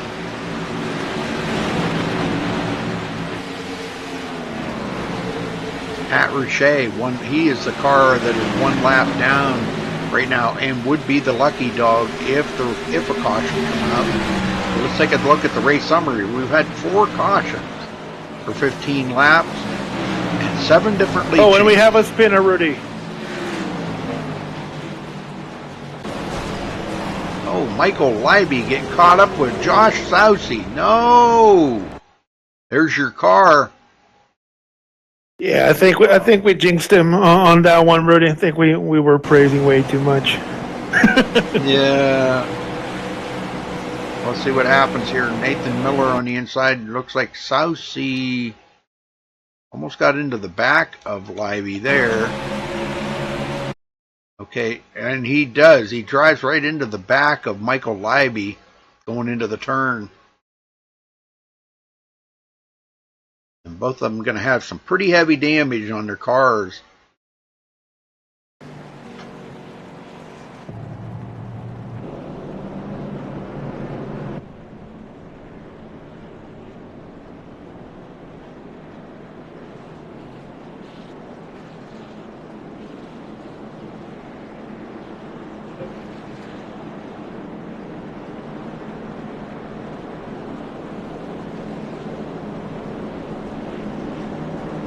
Schweikert decides him and Chris Steele going to come to pit road. Well, I guess the whole crew's coming to pit road. Pat Rouchet going to stay out. A lot of guys going to stay out, wanting to get back on the lead lap. Ken Worley, Brandon Simmons, Michael Leiby. These guys all want to get back on the lead lap. 4-tire change for Schweikert, Miller, Nelson Rivera, everybody taking 4. And Schweikert will get out first. For Steele second, Nathan Miller third. Yeah, the guy that got the most out of this caution was Nathan Miller, because now they're back in the same cycle. They're going to restart one after the other. So this was a really, really, really good break for him, because now he's right back together with John, and they can go at it again. Yep. Yeah, they got all them lap down cars that were between them out of the way. Well, good news, AJ Scarborough all the way up to 23rd position, although he's 72 laps down and has a lot of damage yet to fix on that car. He's picked up a ton of positions out there tonight, Luis. And he can continue to tick off laps. If he can stay on the track without much of a problem, depending on what happened, he might actually go all the way back, and maybe if my math here checks out, he may get all the way up to the 18th position, which would not be a bad thing considering how early he had a problem that collected him and Chuck. Yep. He's looking at a top 20 finish here, I believe, in a little while here. He's got a few more laps to go, but he's definitely going to be in the top 20. So let's see, Ken Worley and Brandon Simmons, they stay out to get back on the lead lap, so that'll put 10 of them on the lead lap now.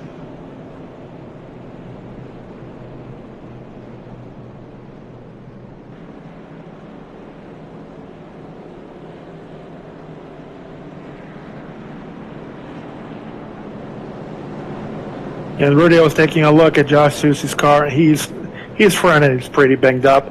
Not sure how much top end speed he's going to have, but that seems to be pretty banged up. Yep. Looks like he may be coming to pit road again or something here. Let's see. Yes, he is coming to pit road one more time. See if they can't maybe do a little more work on it. Well, now he has nothing to lose. He's going to restart on the back anyway, so why not go in and try to get 10, 15 more seconds? There's absolutely nothing to lose. Right. All right, so it's going to be John Schweikert and Chris Steele on the front row. Nathan Miller and Brian Wilderson in the second row. And look at Nicole Johnson up to 6th position. And Rudy, different strategy being played. John Schweikert, for the first time in the race, our leader, electing to start the restart on the outside. Yeah, that's a good strategy. That's a really good strategy because he's in command of the start, and he needs to get that jump, and he can dive it right to the bottom. So, that keeps Chris Steele from actually jumping ahead of him on the inside. The pace car's in. Schweikert holding him back just as long as he can, and there he goes. Rain is out. Boy, Nathan Miller almost got into the back of Chris Steele. Wilderson making a move on the outside. Whoa, Nathan Miller going by on the outside. So, boy, I'll tell you what, that outside groove may be starting to tune up a little bit here. Nelson Rivera getting by Chris Steele on the outside. Chris Steele's car is just like it's not performing. I don't know what's going on there. Nicole Johnson now going to go by.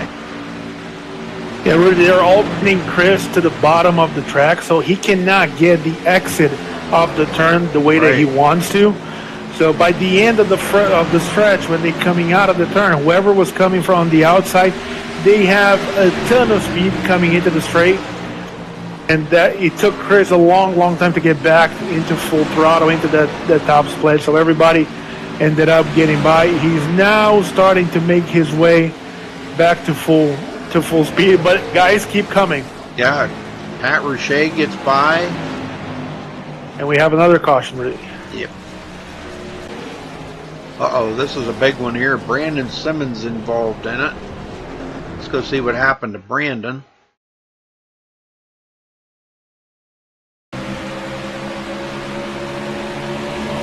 Just ahead of Kurt Quist here. Josh Sousey in behind him. And it looks like he come up into Kurt Quist.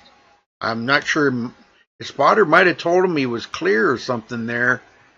But he was not clear. He come up the hill and Kurt Quist was there.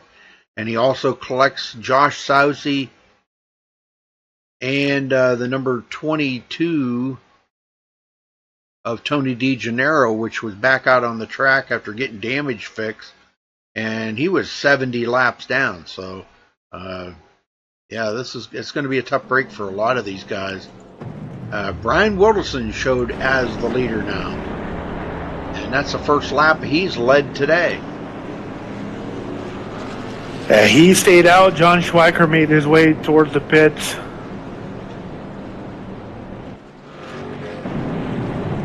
Nathan Miller in. Nelson Rivera. And we're just a few short laps here away from the 100 to go mark. These guys, I know some of these guys are probably just, man, they can't wait for this race to be over.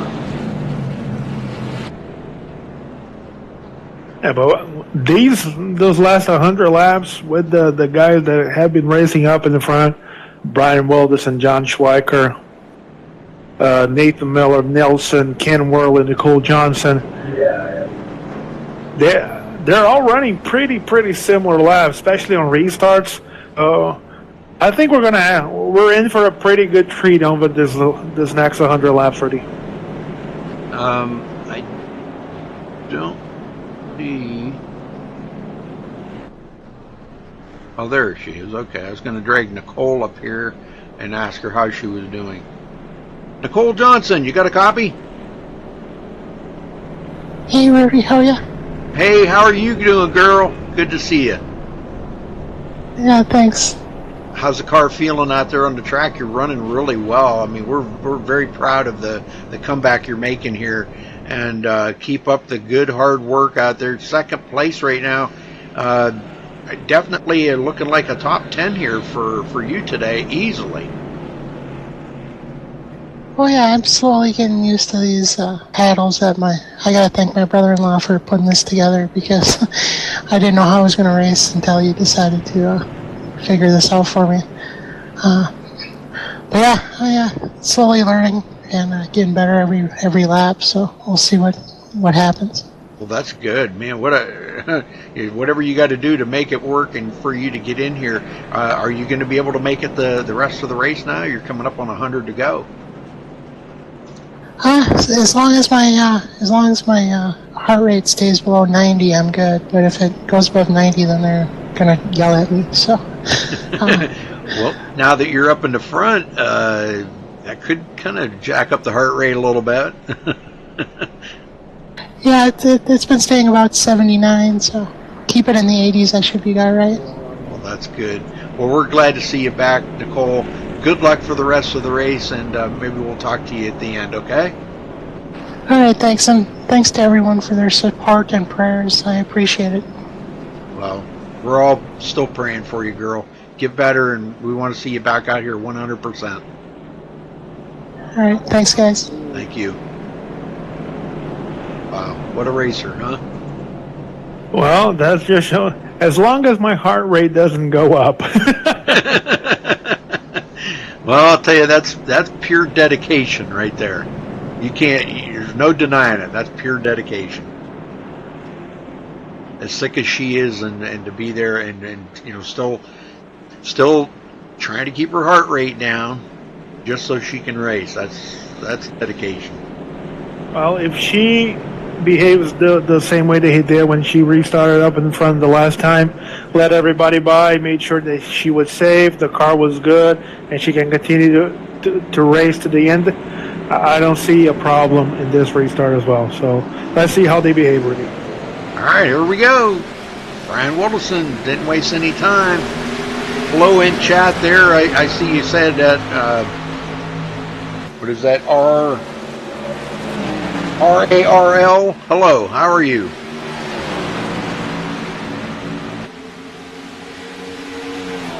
Nathan Miller quickly jumps ahead of Nicole, and here comes John Schweigert by her as well. But she goes back to fourth. Nelson Rivera now trying to reel her in. And did she say she was driving with paddles? Nicole has one of the best setups, sim rigs that you can possibly have, but apparently she had a problem with her set of pedals underneath the sim. So when she was out recuperating, apparently one of her family members made sure that that thing was ready to go, did a couple of work on that thing, and now she's just trying to get used to them. Okay, I thought she said paddles. She said pedals. My bad. My hearing's not that good. I'm old, you know. Well, I'll tell you what, Schweikert is all over the back of... Oh, Brian Wilderson had a minute there. And, boy, that let Nathan Miller close that gap, and John Schweikert. Miller to the inside of Wilderson. Trying to make that run. Oh, Schweikert. here we go, here we go. Nathan Miller back to the lead. Schweikert second. Wilderson goes back to third. And Nelson Rivera now battling with Nicole Johnson. They were door to door there for a minute. And he does clear her. Ken Worley back into it. Look at Ken Worley turning up the heat. Nelson's bringing Ken with him.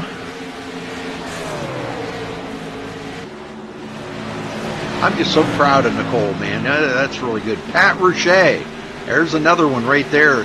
Has come from a long way back in this field and having a good run here. Started 23rd today. Has kept the car semi-clean. He does have a little bruise there on the left front corner, I believe it is. But I think he's got it almost fixed during pit stop. And, yeah, man, 7th place. Chris Steele in 8th.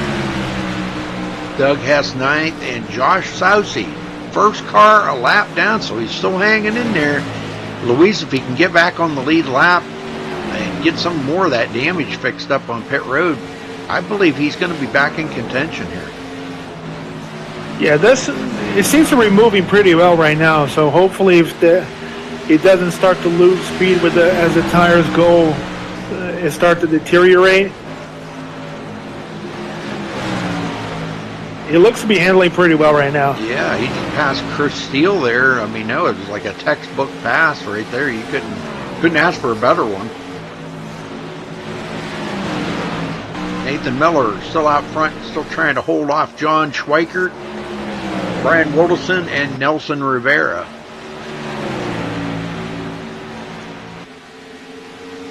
And these guys have jumped out to about a 1.3 second lead over Brian Wilderson. Those two out front, man, I'm telling you what, you guys are just like dominating here today.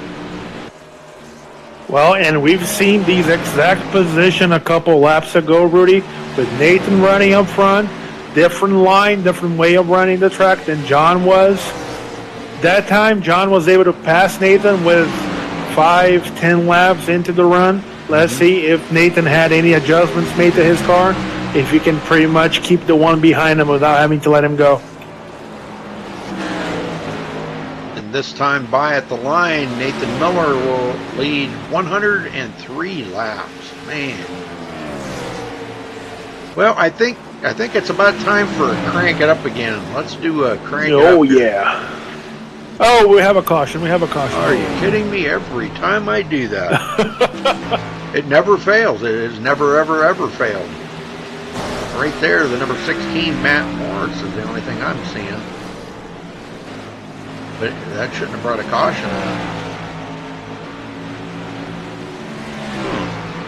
Did you find out where the caution was? I'm taking a look. I'm trying to search here. I don't see it anywhere. Well, Jay Adair back out on the track, Tony DeGennaro, and Chuck Harrell. These guys all out there trying to pick up a few more positions. Excuse me. And they are coming to pit road.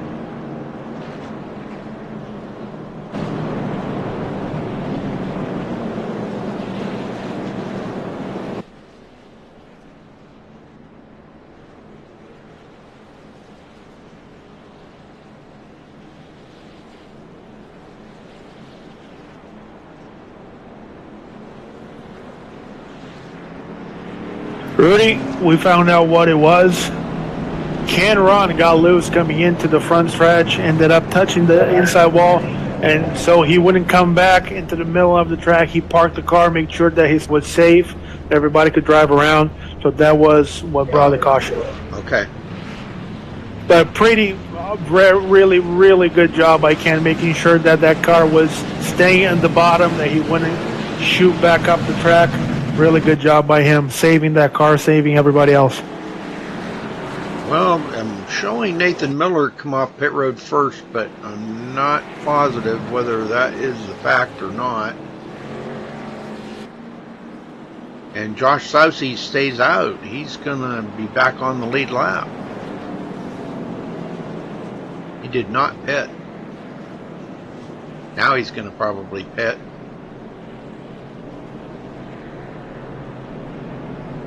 So that'll put him at the tail end of the lead lap, but at least he's back on the lead lap.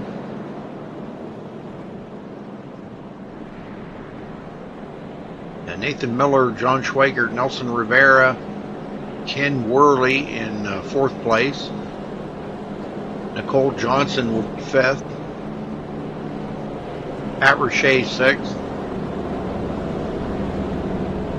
Doug Hess will be seventh. Chris Steele 8th, Brian Woodleson 9th, and if Josh Sousey comes off pit road here, he will be the last one on the lead lap, but he is in pit right now.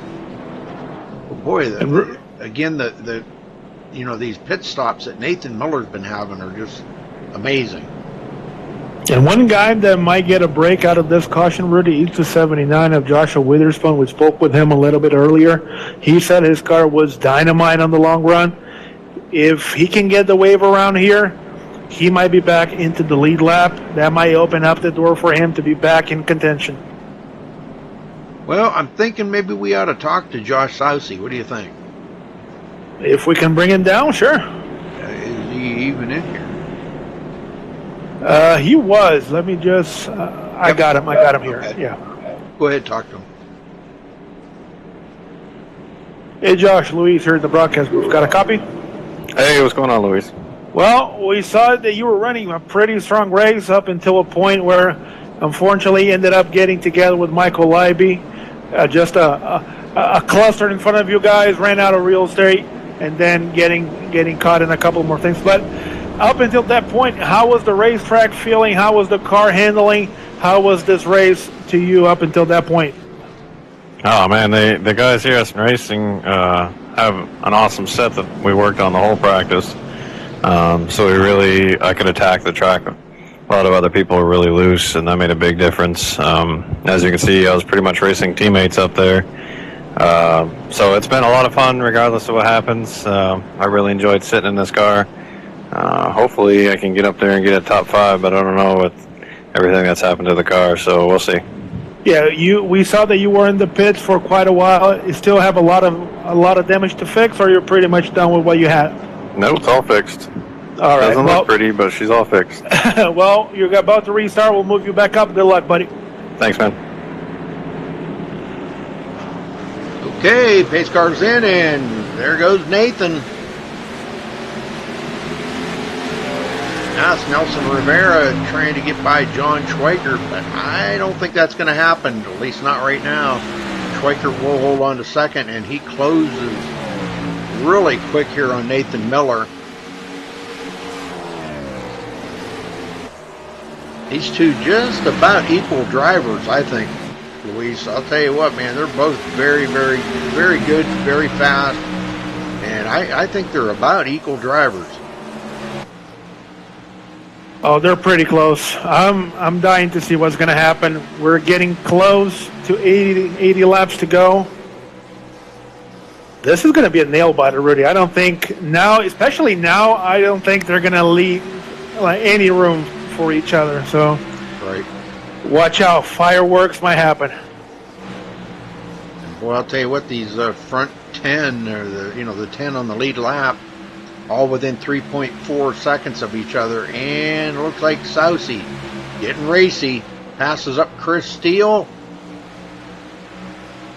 So the car is actually performing about like it was. It may not look like it's up to full repair on it and everything, but is performing just like it was almost. Well, he said that they got everything that they could when he pitted, so yep. Like he said, it's not looking pretty, but the thing's moving. So if he can keep that thing coming, and he's bringing with him the 13 of Brian Wilderson. So if Brian keeps the pressure on and keeps pushing him, maybe both of them will find their way up in the top 5. Right. Well, Schweiker still all over the back of Nathan Miller here.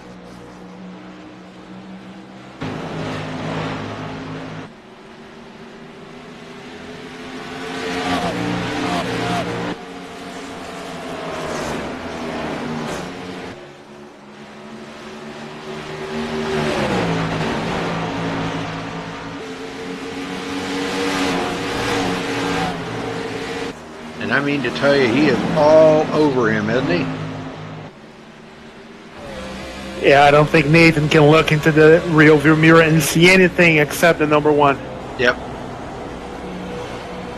Well, he really drove it into the turn hard right there, but Nathan gets a good run off. Nathan can pull away on the straightaways just enough to keep him ahead, but well, I'll tell you what, John's pretty good in the turns.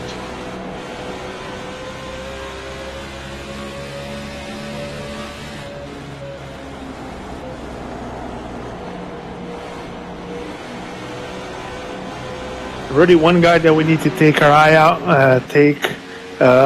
cannot take our eyes out, sorry for that, is the number 99 of Ken Worley. Slowly but sure, without much causing anything, he is right on the back of Nelson in the 77. Yeah, he's been having an excellent run here tonight. I mean, what more can you say about Ken Worley, man? I've known him for a long time, and I'll tell you what, he is one heck of a driver. Given the chance, doesn't get involved in anything, he will be there at the end. You can rest assured for that. He's going to be a factor coming down to the end of this. I wouldn't be a bit surprised we'll see him on the podium. Yeah, the thing that we need to look is if John and Nathan continue this battle between the two, I don't know how their tire situation might end up, because they might be going ballistic, going crazy with one another, driving way, way, way too hard, trying not to lose a position or to gain one. That may, if they do end up using way too much of their tires, opening up the door for the number 77 of Nelson Rivera, who's sitting third right now, about a second, 1.7 behind, and Ken Worley is right next to Nelson. So if these two up front end up getting together or something happening, man, we might see that 77 once again getting close to a win.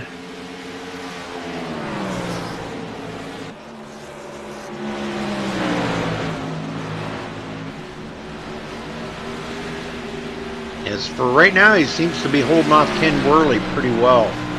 And Nicole Johnson hanging on to a top 5 here. Sousy trying to run her down, but she's hooked up pretty well right now.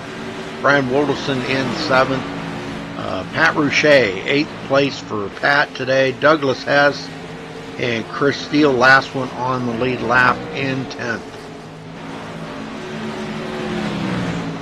Josh Witherspoon just ahead of Chris Steele right there, but he is a lap down, and he is in the lucky dog position right now. Matt Moritz in 12th. He's having a race back here with Michael Kinner, and those two are racing for position, so that's another race from within the race. Those two racing for position, a couple laps down.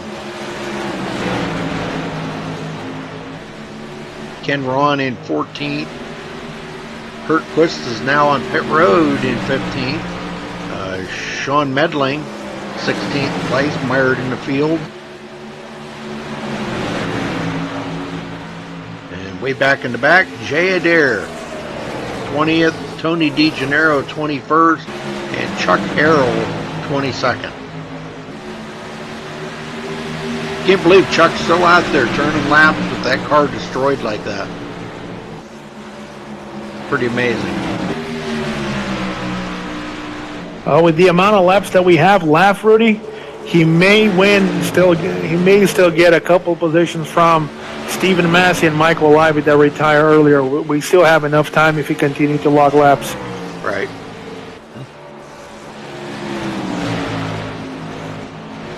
And Rudy, if we can, take a look on the inside of John Schweiker, the number 1. If you take a look at his windshield, all you can see is the back of that 41. He is right there, no inch between the two of them. Oh, I know it. I've been on these two for quite a while now. They're both. I mean, they're pushing their cars right now. Nathan Miller, he knows Schweikert's right there, and I think we're probably just a couple laps from seeing Nathan Miller probably pull over and let John go. John is just, I think, a little faster, and I think right now Nathan's just kind of holding him back.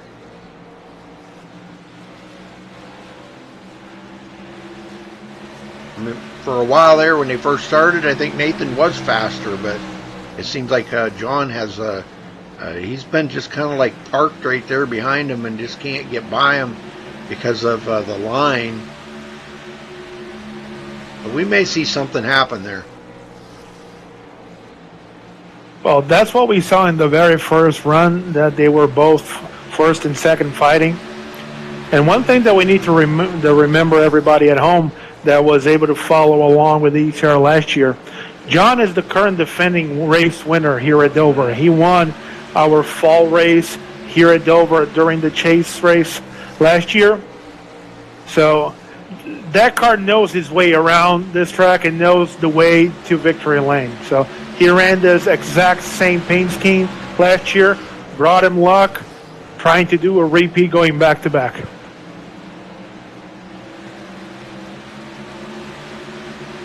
Coming up on, looks like the 03 there of Ken Ron. Ken will go another lap down.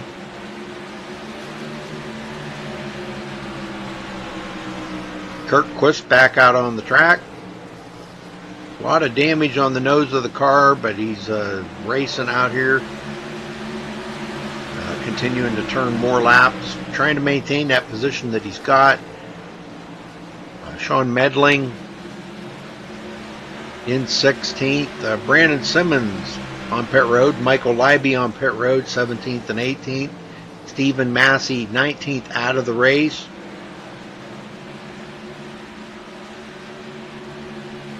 Sousey moves into the top 5. Are we going to see a podium finish for him? You know, he went by Nicole a couple laps ago. That car seems to be moving pretty well. I'm not sure if he has enough pace to really go up and fight with both Ken Worley and Nelson Rivera for that final podium finish. But he's really trying. He's really trying to move that 88 around the track, and he is closing the gap. Slowly, he is closing the gap on Ken Worley.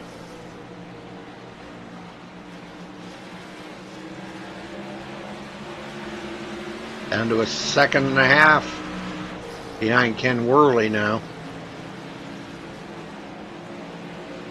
Yeah, really, one driver that I thought was going to be a lot, not to say that he's not running a really good position, but I thought that Brian Wilderson was going to have a better race than he is having right now.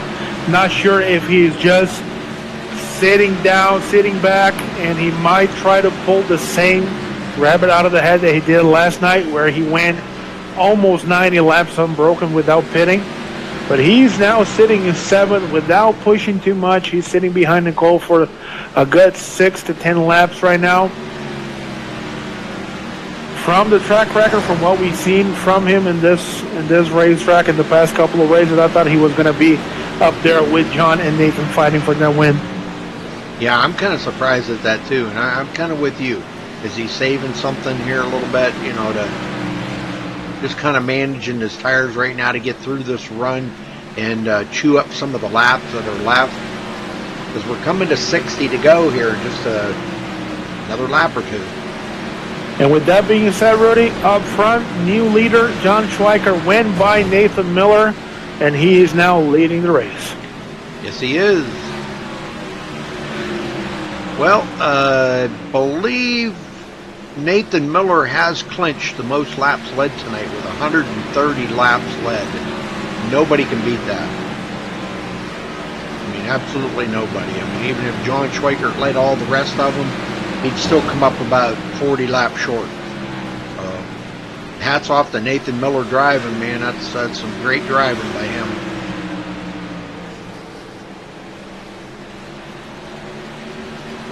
And they pulled away a long ways ahead of Nelson Rivera. He's 3.8 seconds behind him.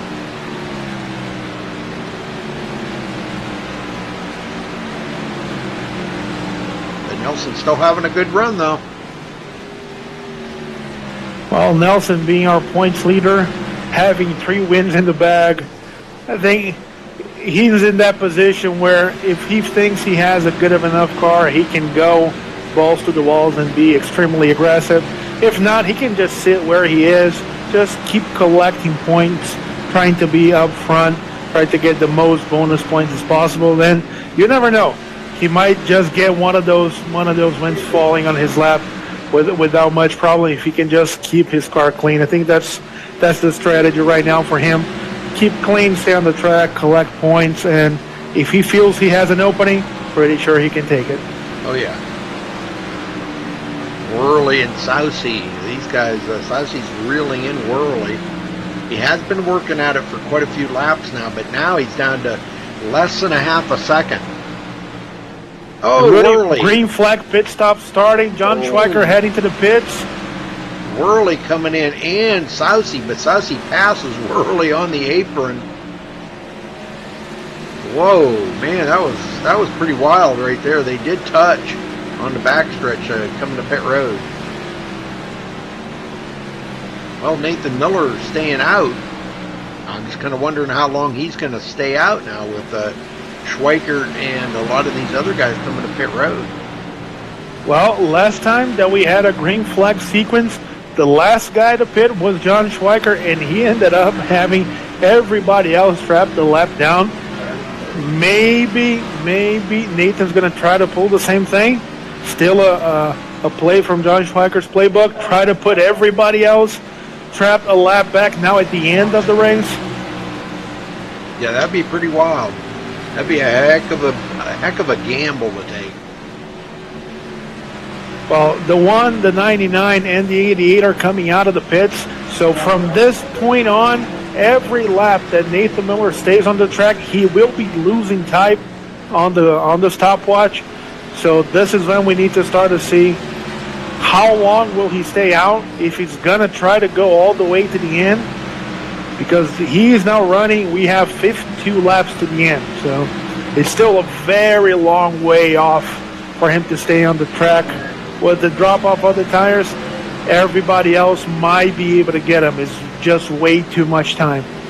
Yeah, I don't think he can make it on fuel. I don't know. I have my doubts. I think it's way too long. Yeah. I was going to look here real quick and see when he pitted last. Let me take a look here if I can see that too. 151, 148, something like that. 148. Headed on lap There you 148. So that's that'd be like 90 laps. Yes. I don't think he can do it. That might be, Rudy, depending if he was able to save anything, which I doubt it, having the number one being on his back bumper for that amount of time. Yep.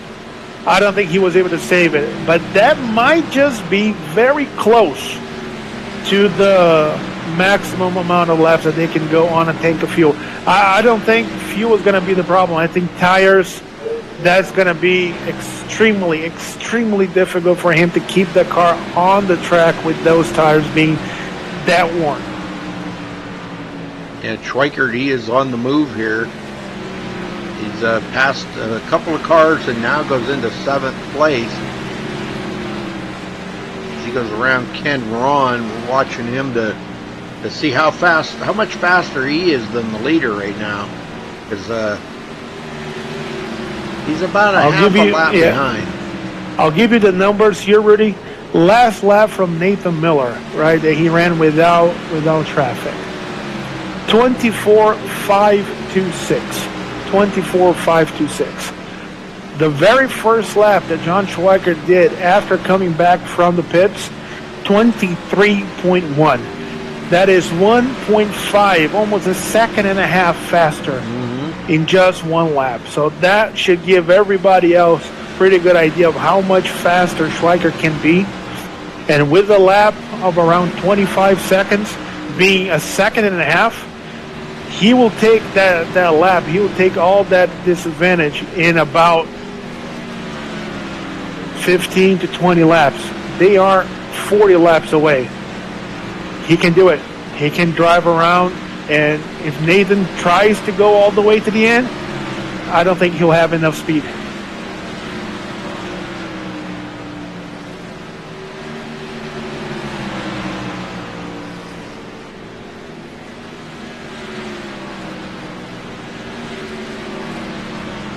Well, Nelson Rivera is now 6 point.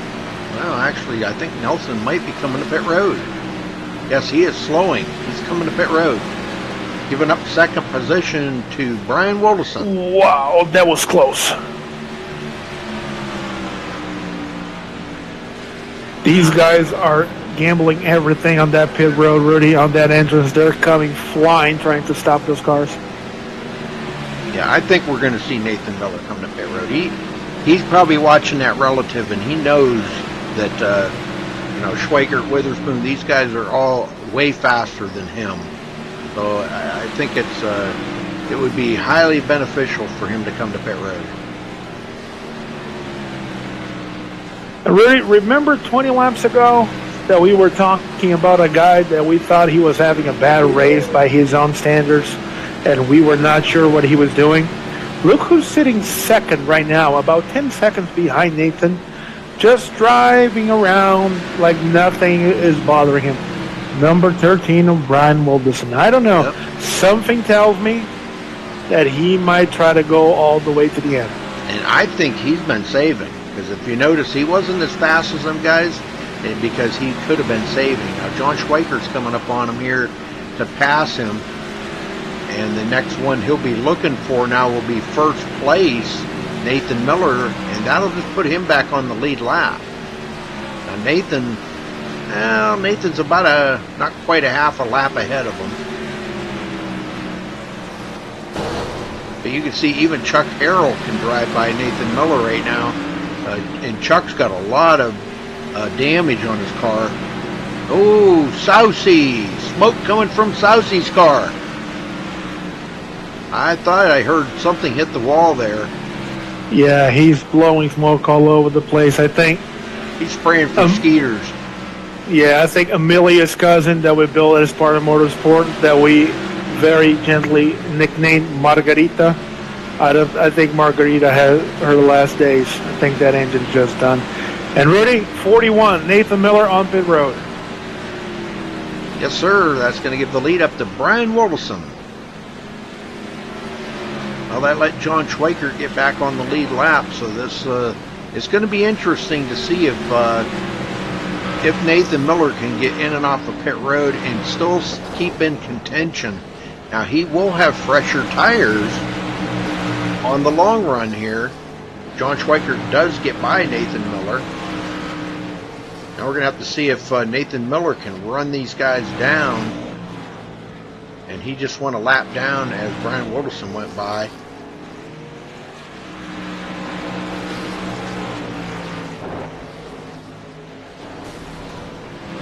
Somebody blinking really bad there. And Nathan Miller back out on the track will be back in 6th place, but he's going to be a lot faster. He should be able to make short order here of Nicole Johnson, Ken Worley.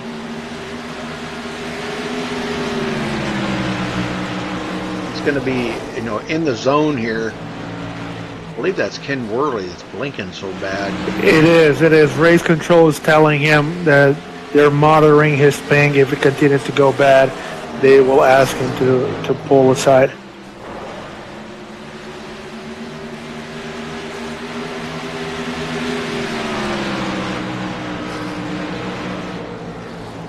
Well, Brandon, you need to post this on Twitter or on Facebook and stuff, and we'll get more fans. Just a lot of people that tune in here every night are racing, and it is a weeknight. A lot of people are already getting themselves to go to bed. They got to get up and go to work in the morning. But I appreciate that, Brandon. I appreciate that very much. And, I mean, we do have a lot of followers here at MaxSpeedTV, but it's just one of them things, getting people to tune in. You gotta put the word out there. Well, Nathan Miller goes into 3rd, is the first car a lap down, and Brian Wilderson is still out there, but Schweikert is closing that gap. He's down to 17.3 seconds and coming. And Brian Wilderson's last lap, 24.9, almost at 25 seconds. Let's see this lap around the lap times. 24.7. John Schweikert's last lap with traffic around 24. So he's dropping between 0.5 and a second each lap. There we go, 23.8, 1.5 seconds faster than Brian Wilderson. Just him and Brian Wilderson on the lead lap right now. But I don't think it's going to be long here. We're going to see Nathan Miller reel these guys in.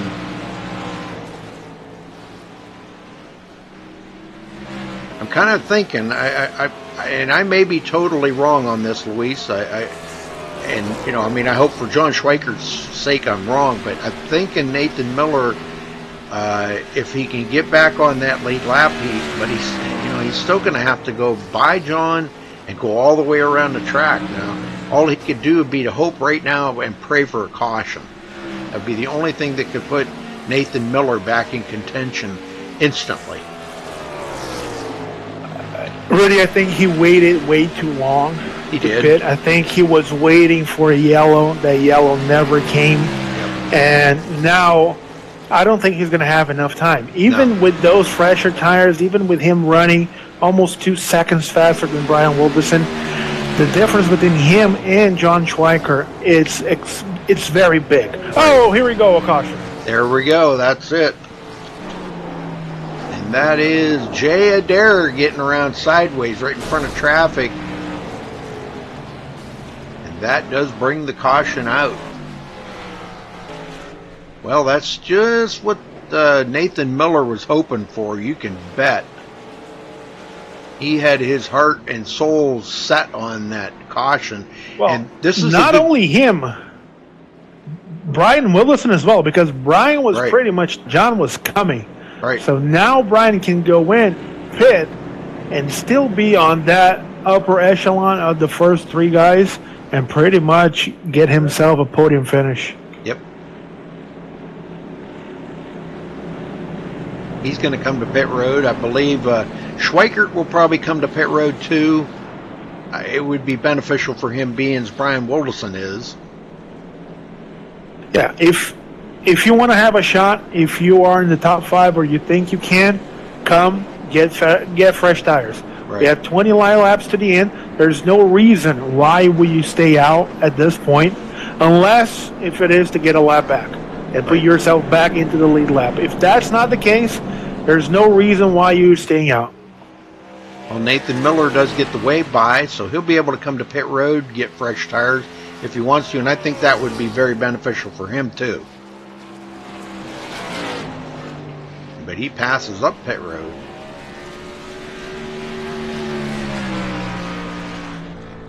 Well, maybe he feels them tires are good enough to hold them guys off. I don't know. Yeah, he ran, 4 laps, 5 laps? Maybe a little bit more. Those tires were still pretty new, but that's the thing. He was up front. He was in front of John Schweiker for almost 40 laps. Now, with John pitting and him taking the wave around, even with older tires, he restarts in front of John. Yep. Maybe that jump on the restart and the fact that he can dictate what happens. I think he is going to come to pit road. Yeah. Oh, let's see. I mean, the worst he's going to be starting is third, you know. But he did have about 11 laps on them tires. He had 11 laps on them tires. He pitted on lap 200.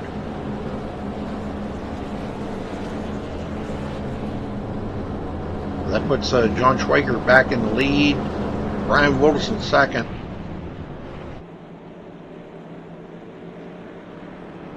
And Nathan Miller will be third, and that's going to let Ken Worley and Nelson Rivera, they will get the wave by, but they're not going to have the luxury of coming to pit road here to freshen up them tires. And Pat Rouchet will be the first car a lap down, so if a caution does come out, he will get the wave by and get back on the lead lap. But right now, I think we're going to have about 5 drivers on the lead lap. Well, let's see. Who do we want to talk to now? How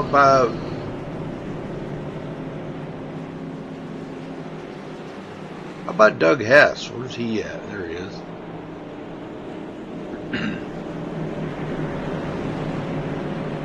Is he coming? Is he on pit road?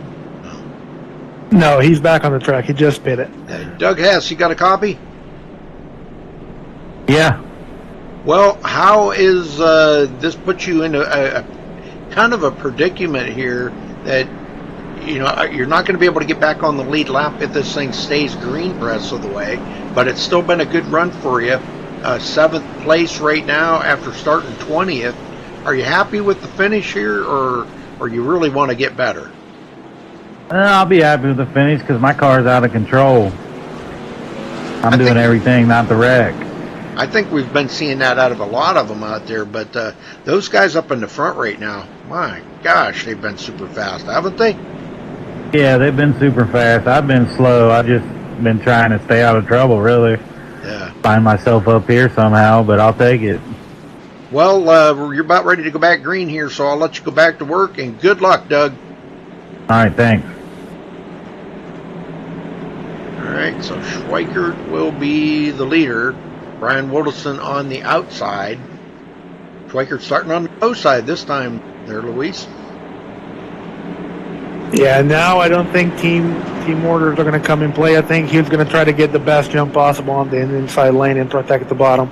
Well, Nathan Miller's eager right there. He gets a pretty good start with John Schweikert.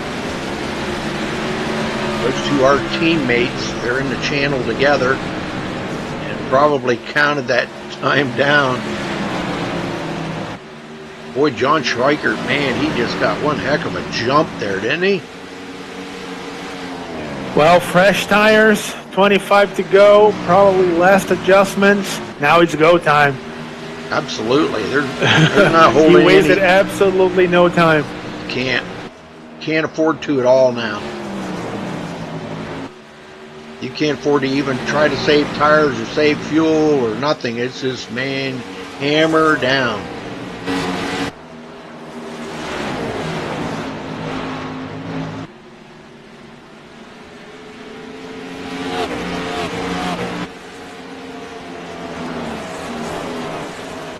Well, I wanted to crank it up one more time, so let me do it. Here we go, folks. Crank it up.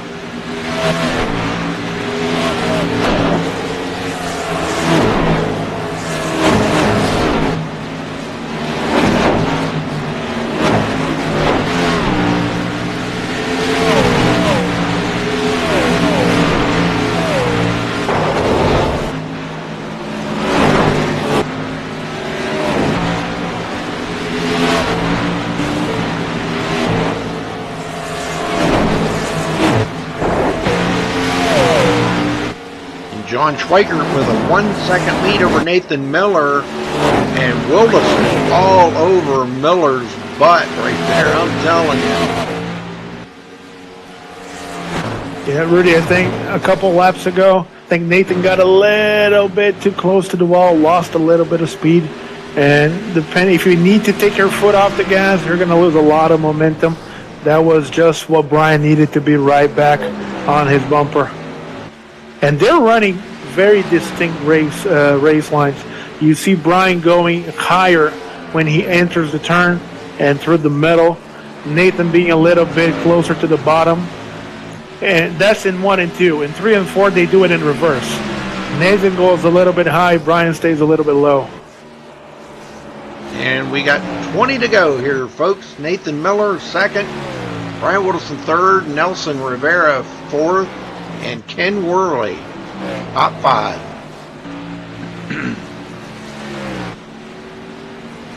Schweikert's starting to get out there now. He's in clean air and no lap traffic right at the moment here to contend with.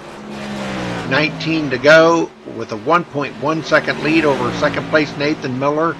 Looking for victory lane here today for John Schweikert, driving in the Autism Awareness car.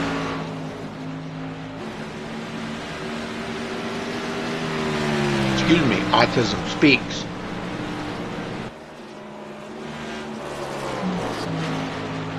And that's ECR's initiative, really trying to follow along. You've seen a lot of not only races in real life, but here on iRacing, a lot of people dedicating this month trying to raise awareness toward autism. That is a very, very strong theme here at ECR. We try to promote awareness toward that cause every chance that we get. And I think you can tell watching the broadcast, we have a bunch of cars with a couple detailing, a couple things, or even the entire paint scheme dedicated to that thing. So pretty good initiative. Awesome job by these guys putting together these paint schemes and driving the way that they are. Really proud of everybody on the track. Well, Nathan Miller pulls away from Brian Wilderson by about 3/4 of a second. And that might be what he needed to now he can kind of settle back into his rhythm here. But he's got a lot of track to close up on John Schweikert here in the closing laps. 15 to go at the line. So he's got his work cut out for him right now. But it's still a second place finish for Nathan Miller. Would be another one he can put another notch on his belt for another great run here at ECR. You can't deny that, Luis. Now that would be his third top 3 in the last 5 races. So that's pretty amazing. I don't think he's going to be that sad if he doesn't take the win. Of course, everybody wants to win, but with that finishing average, I will take it. I would take it in a heartbeat.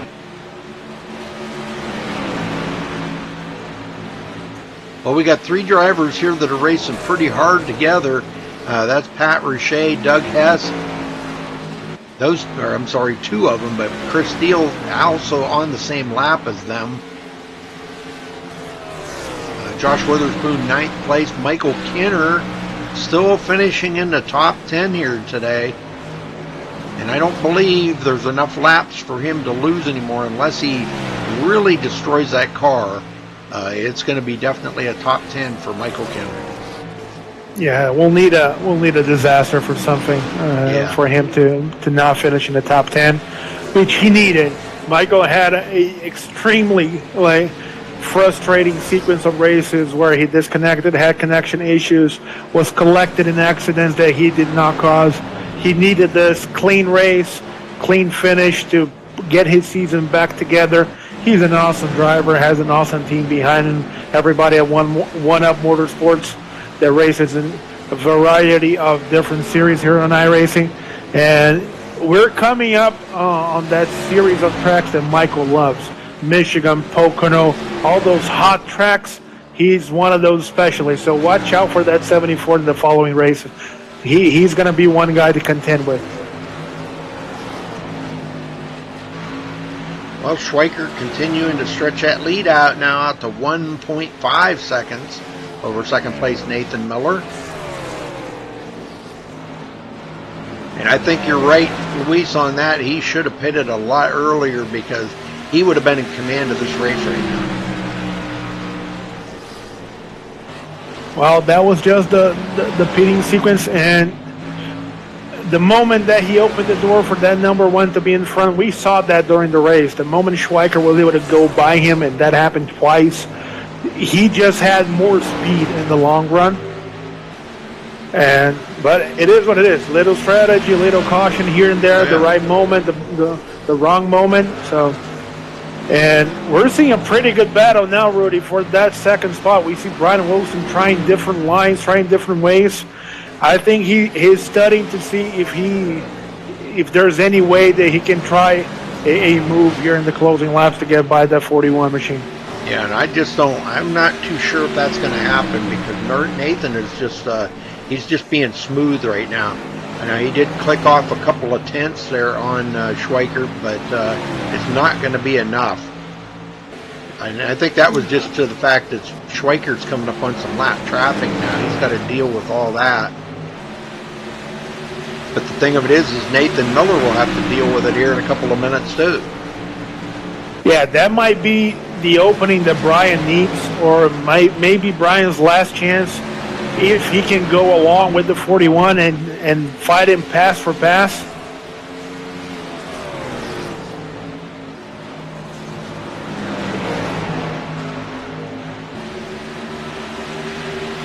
All right, 5 laps to go.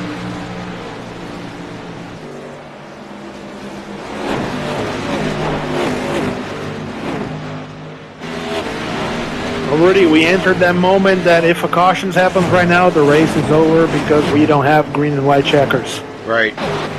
So now the race is official. Whatever happens, the next flag ends the race.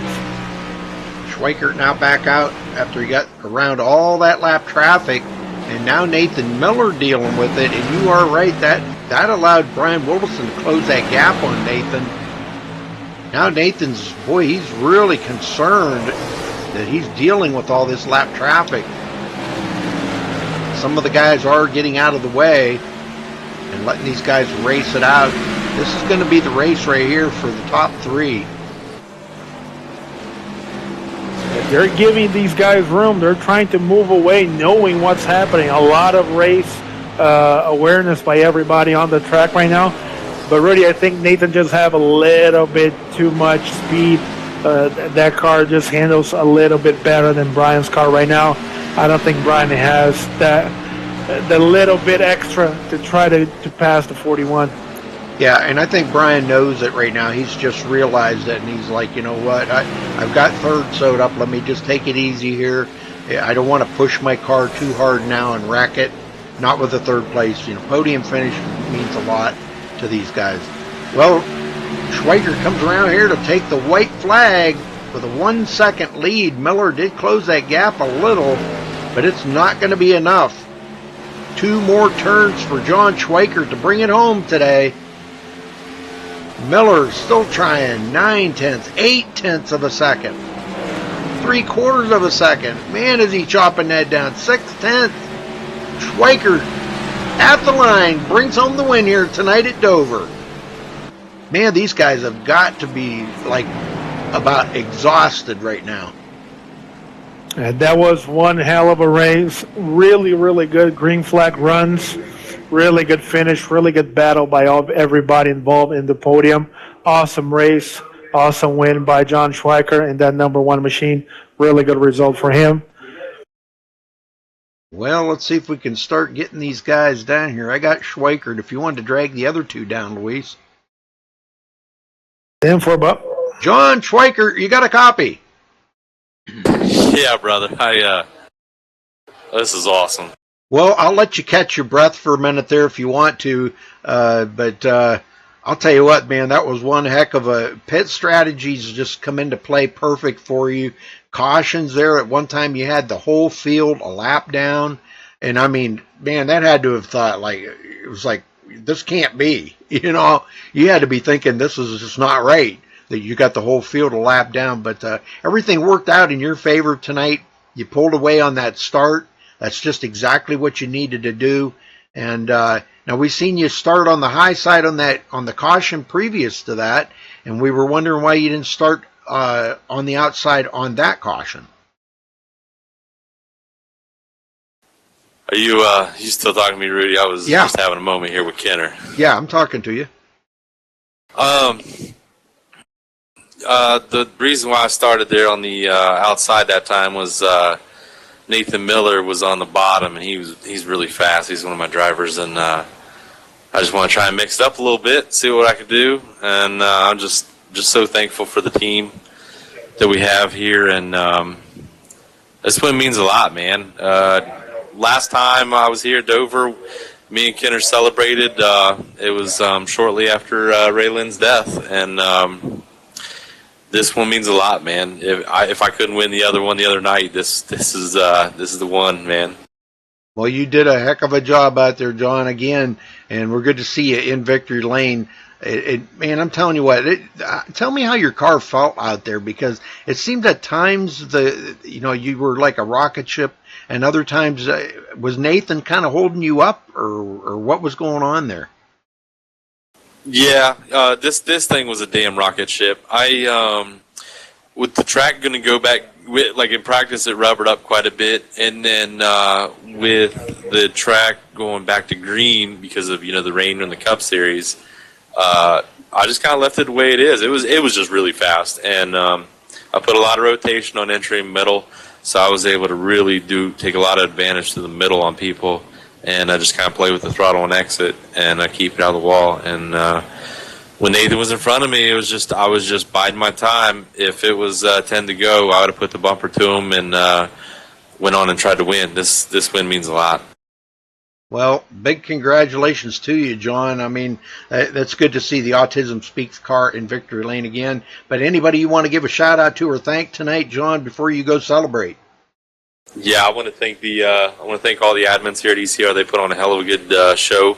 All the drivers. I want to thank you, Rudy, and all of our affiliates with the Xfinity and Truck Series. You guys put on a hell of a good shows. They're always fun to go back and watch, and I really hope all the fans definitely enjoyed this one.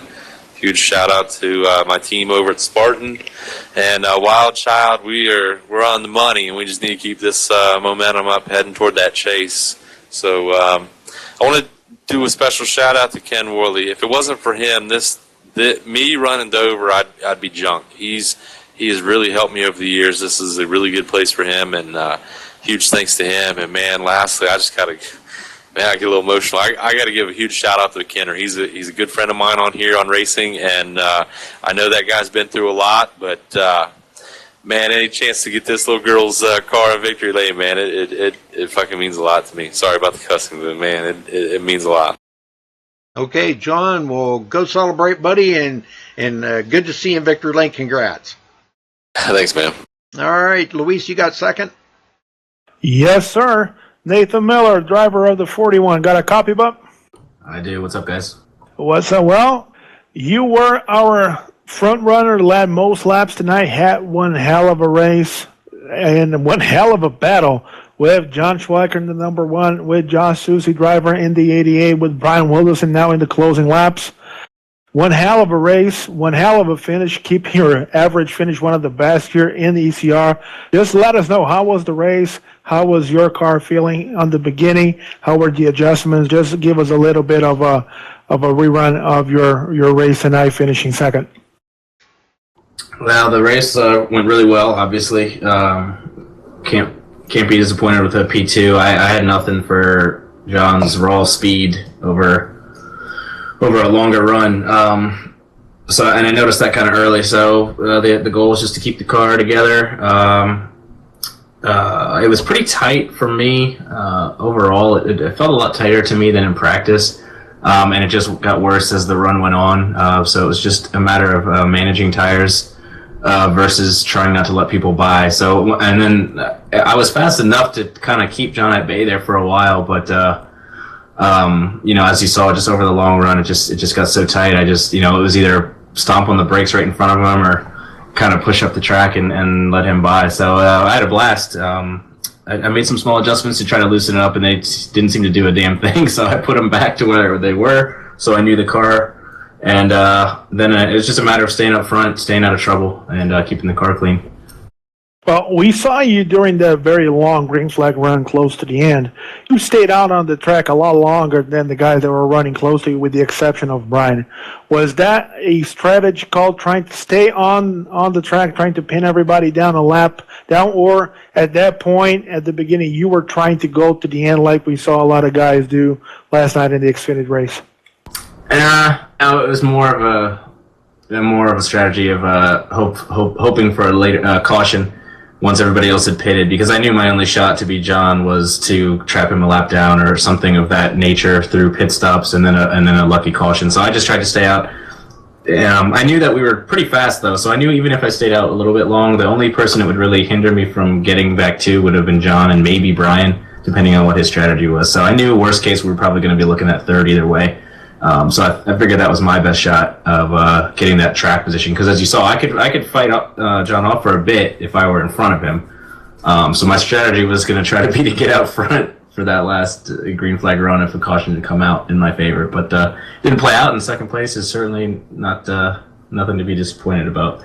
No, not at all. But, well, congratulations again. Second place finish. We'll give you the floor if you want to thank people watching at home, teammates, whoever. The floor is yours. Thank you very much, Nathan. Congratulations. Awesome place. Second place finish tonight. Nathan Miller in the 41.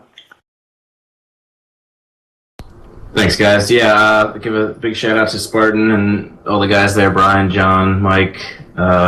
Josh was filling in for you tonight, actually, so that was pretty cool to see him out there. He was running great until it looks like he took Mike out. I don't know exactly what happened there, but all the guys over at Spartan, obviously, for helping out with the setup.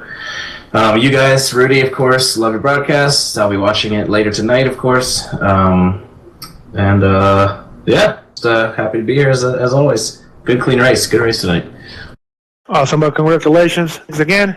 Rudy, that was Nathan Miller, our second place finish. And we have also Brian Wilderson, the driver of the number 13. Came home third tonight. If you won, take it away. Talk a little bit with Brian about how his race was. Brian Wilderson, yeah, coming from 7th place up to 3rd. Brian led 19 laps tonight. Tell us about your racing out there tonight, Brian, and what you would have had to do to try to get by Nathan Miller if you could have. Yeah, it was a pretty good race. There's some strategy involved in the middle of the race, and I don't think I had quite the car in the long run to beat to get by Nathan. Maybe on a short run, that was. I think I might have had one shot there towards the end of the race when we started catching lap traffic, and I was able to beat him in a couple spots. And I thought maybe if I could get a fender on him, we might be able to turn that into a little bit of a battle. But once he got clear of the lap cars, and I didn't have anything for Nathan, so just settling in for third. Well, still a solid run for you, Brian. When are we going to see the number 13 in victory lane again? I will see. I was there last night in the Xfinity Series, so third place not too far off. I'm sure we'll get back there shortly. Well, it's been good to see you out there running as well as you're running, Brian. Keep up the good work, and man, I'll tell you what, that was one heck of a race you guys ran tonight. I think you had like 5 cautions. Let me take a look here real quick. 8 cautions. Wow, I didn't realize it was 8. But 8 cautions really ain't too bad for 240 laps. So long green flag runs, and you say your car wasn't quite as good as theirs was on the long run. Is that what you're saying?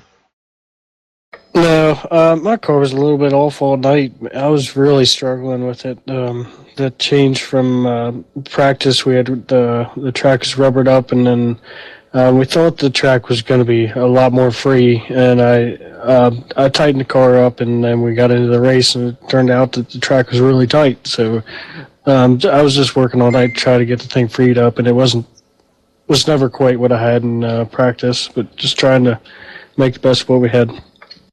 Well, good job out there tonight, Brian. Third place, that's nothing to be ashamed of, man. That's a great race under your belt. So, anybody you want to thank tonight, Brian? Yeah, I gotta thank all these guys that join every week. Keep coming back and making these races great every week. I mean, without this kind of competition, these races wouldn't be fun and as exciting as they are each week.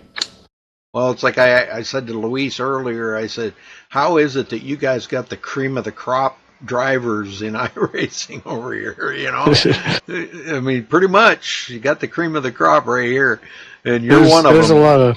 There's a lot of respect among this group of guys, and it's a real honor to drive with them each week. That's right. Okay, Brian, well, we'll let you go celebrate with your third place finish, and we'll see you next week, brother. Thanks, Rudy. Yes, sir. Okay, Luis, let's run down through the results here, brother.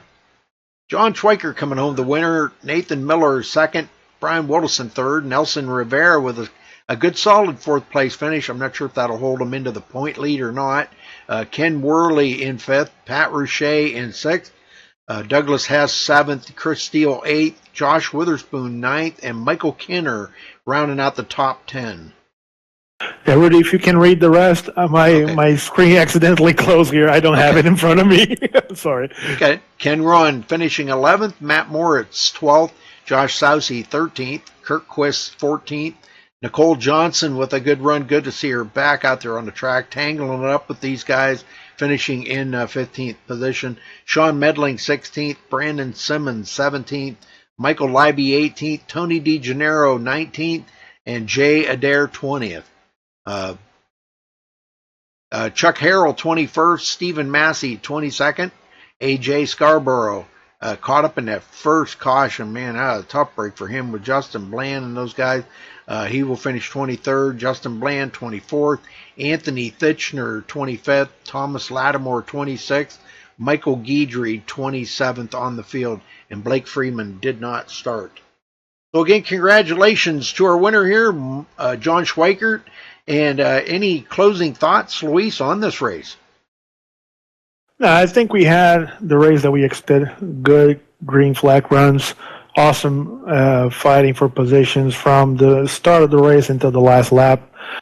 We saw accidents, we saw cautions like we normally see at Dover. We ended up with not as bad of a situation like the real Cup guys had during their race, which is always good. And typical Dover race. Very proud of everybody that raced tonight, and pretty sure guys that didn't have the race they expected are already thinking about next week at Charlotte. Everybody who's qualified for our All-Star race that we're going to have next Tuesday. The details are going to be up and will be delivered by ECR admins during the week. So stay tuned for that thing.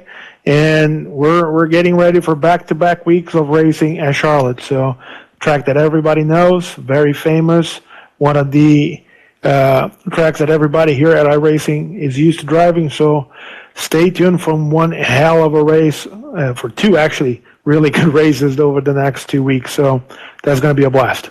All right. Okay, well, thanks for everybody for tuning in here tonight. You're watching the ECR Cup Series presented by Jaws Graphics. So we will catch you tomorrow night for another broadcast here at MaxSpeedTV. Till then, folks, stay safe and have a good night, everyone.